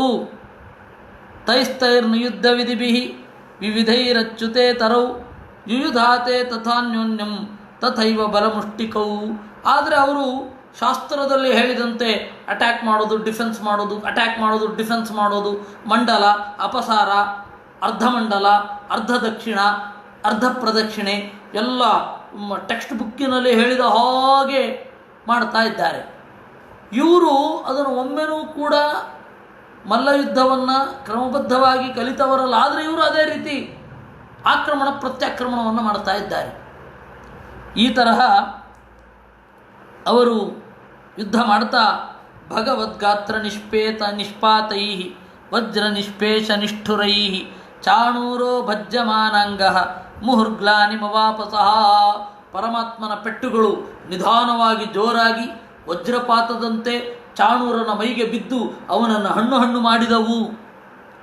ಸಶ್ಯೇನ ವೇಗ ಉತ್ಪತ್ಯ ಮುಷ್ಟೀಕೃತ್ಯ ಕರಾವುಭೌ ಭಗವಂತಂ ವಾಸುದೇವಂ ಕ್ರುದ್ಧೋ ವಕ್ಷಸ್ಯ ತಾಡಯತ್. ಒಂದು ಹಂತದಲ್ಲಿ ಚಾಣೂರನ ಕೈ ಮೇಲೇನೋ ಎನ್ನಿಸುವಂತೆ ಹಾರಿ ಜಿಗಿದು ಕೃಷ್ಣನ ಮುಂದೆ ಬಂದು ಎದೆಗೆ ಜೋರಾಗಿ ಗುದ್ದಿದ ಅಂತೆ. ನಾಚಲತ್ ತತ್ಪ್ರಹಾರೇಣ ತ್ರಜಾಹತ ಇವ ದ್ವಿಪಃ ಬಾಹ್ವೋರ್ನಿಗೃಶ್ಯ ಚಾಣೂರಂ ಬಹುಶೋ ಭ್ರಾಮಯನ್ ಹರಿಹಿ. ಅವನು ಗುದ್ದಿದಾಗ ಒಂಚೂರು ಅಲಗಾಡಲೇ ಇಲ್ಲಂತೆ, ಕೃಷ್ಣ ಆರಾಮಾಗಿ ನಿಂತಿದ್ದ ಅಂತೆ. ಅದು ಹೇಗೆ ಅಂದರೆ, ಮಾಲೆ ತಗೊಂಡು ಆನೆಗೆ ಹೊಡೆದ್ರೆ ಆನೆಗೆ ಏನಾರು ಆಗ್ತದ? ಸ್ರಜಾಹತ ಇವದ್ವಿಪಃ, ಮಾಲೆಯಿಂದ ಪೆಟ್ಟು ತಿಂದ ಆನೆಯಂತೆ ಅಲುಗಾಡಲೇ ಇಲ್ಲ. ಭೂಪೃಷ್ಠೆ ಪೋಥಯ ಮಾತಾ, ಆಮೇಲೆ ಅವನನ್ನು ಕೈಗಳಲ್ಲಿ ಹಿಡಿದು ಗರ ಗರ ಗರ ಗರ ಗರ ತಿರುಗಿಸಿ ಬಹುಶೋ ಭ್ರಾಮಯನ್ ಹರಿಹಿ ಭೂಪೃಷ್ಠೆ ಪೋಥಯ ಮಾತಾ, ಗರಗರನೆ ತಿರುಗಿಸಿ ಸುತ್ತಾಡಿಸಿ ಅವನ ತಲೆಯನ್ನು ಅದುಮಿ ಜೋರಾಗಿ ಘಟ್ಟಿಸಿದ ಅಂತೆ. ವಾದರಾಜರು ಹೇಳ್ತಾರೆ, ಕಂಸವಧೆ ಎಂಬ ಶುಭ ಕಾರ್ಯಕ್ಕೆ ಇದು ಈಡುಗಾಯಿ ಹೊಡೆದಿದ್ದು ಅಂತ. ಆ ತರಹ ಅವರು ಹೇಳ್ತಾರೆ. ಅವನು ಭೂಪೃಷ್ಠೆ ಪೋಥಯಾಮಾಸ ತರಸಾಕ್ಷಿಣ ಜೀವಿತಂ, ಕೂಡಲೇ ಅವನ ಪ್ರಾಣ ಹೋಯಿತು ಅಂತ. ಇನ್ನು ಬಲರಾಮ ಮತ್ತು ಮುಷ್ಟಿಕರ ವಧೆ ನಾಳೆ ತನಕ ಹೊಡೆದಾಡ್ತಾ ಇರಲಿ, ನಾಳೆ ಸಾಯ್ತಾರವರು. ಹೀಗೆ ಚಾಣೂರನ ಹನನ ಅಂತನ್ನುವ ಭಾಗವತದ ಭಾಗವನ್ನು ನಾವಿಂದು ನೋಡಿದ್ದೇವೆ. ದೇವರು ಹೀಗೆಯೇ ನಮ್ಮೆಲ್ಲರ ಅನಿಷ್ಟಗಳನ್ನು ಕುಟ್ಟಿ ಕುಟ್ಟಿ ಪುಡಿ ಮಾಡಲಿ ಅಂತ ಹೇಳಿ ನಾವೆಲ್ಲರೂ ಪ್ರಾರ್ಥನೆ ಮಾಡೋಣ. ಕೃಷ್ಣಾರ್ಪಣಮಸ್ತು.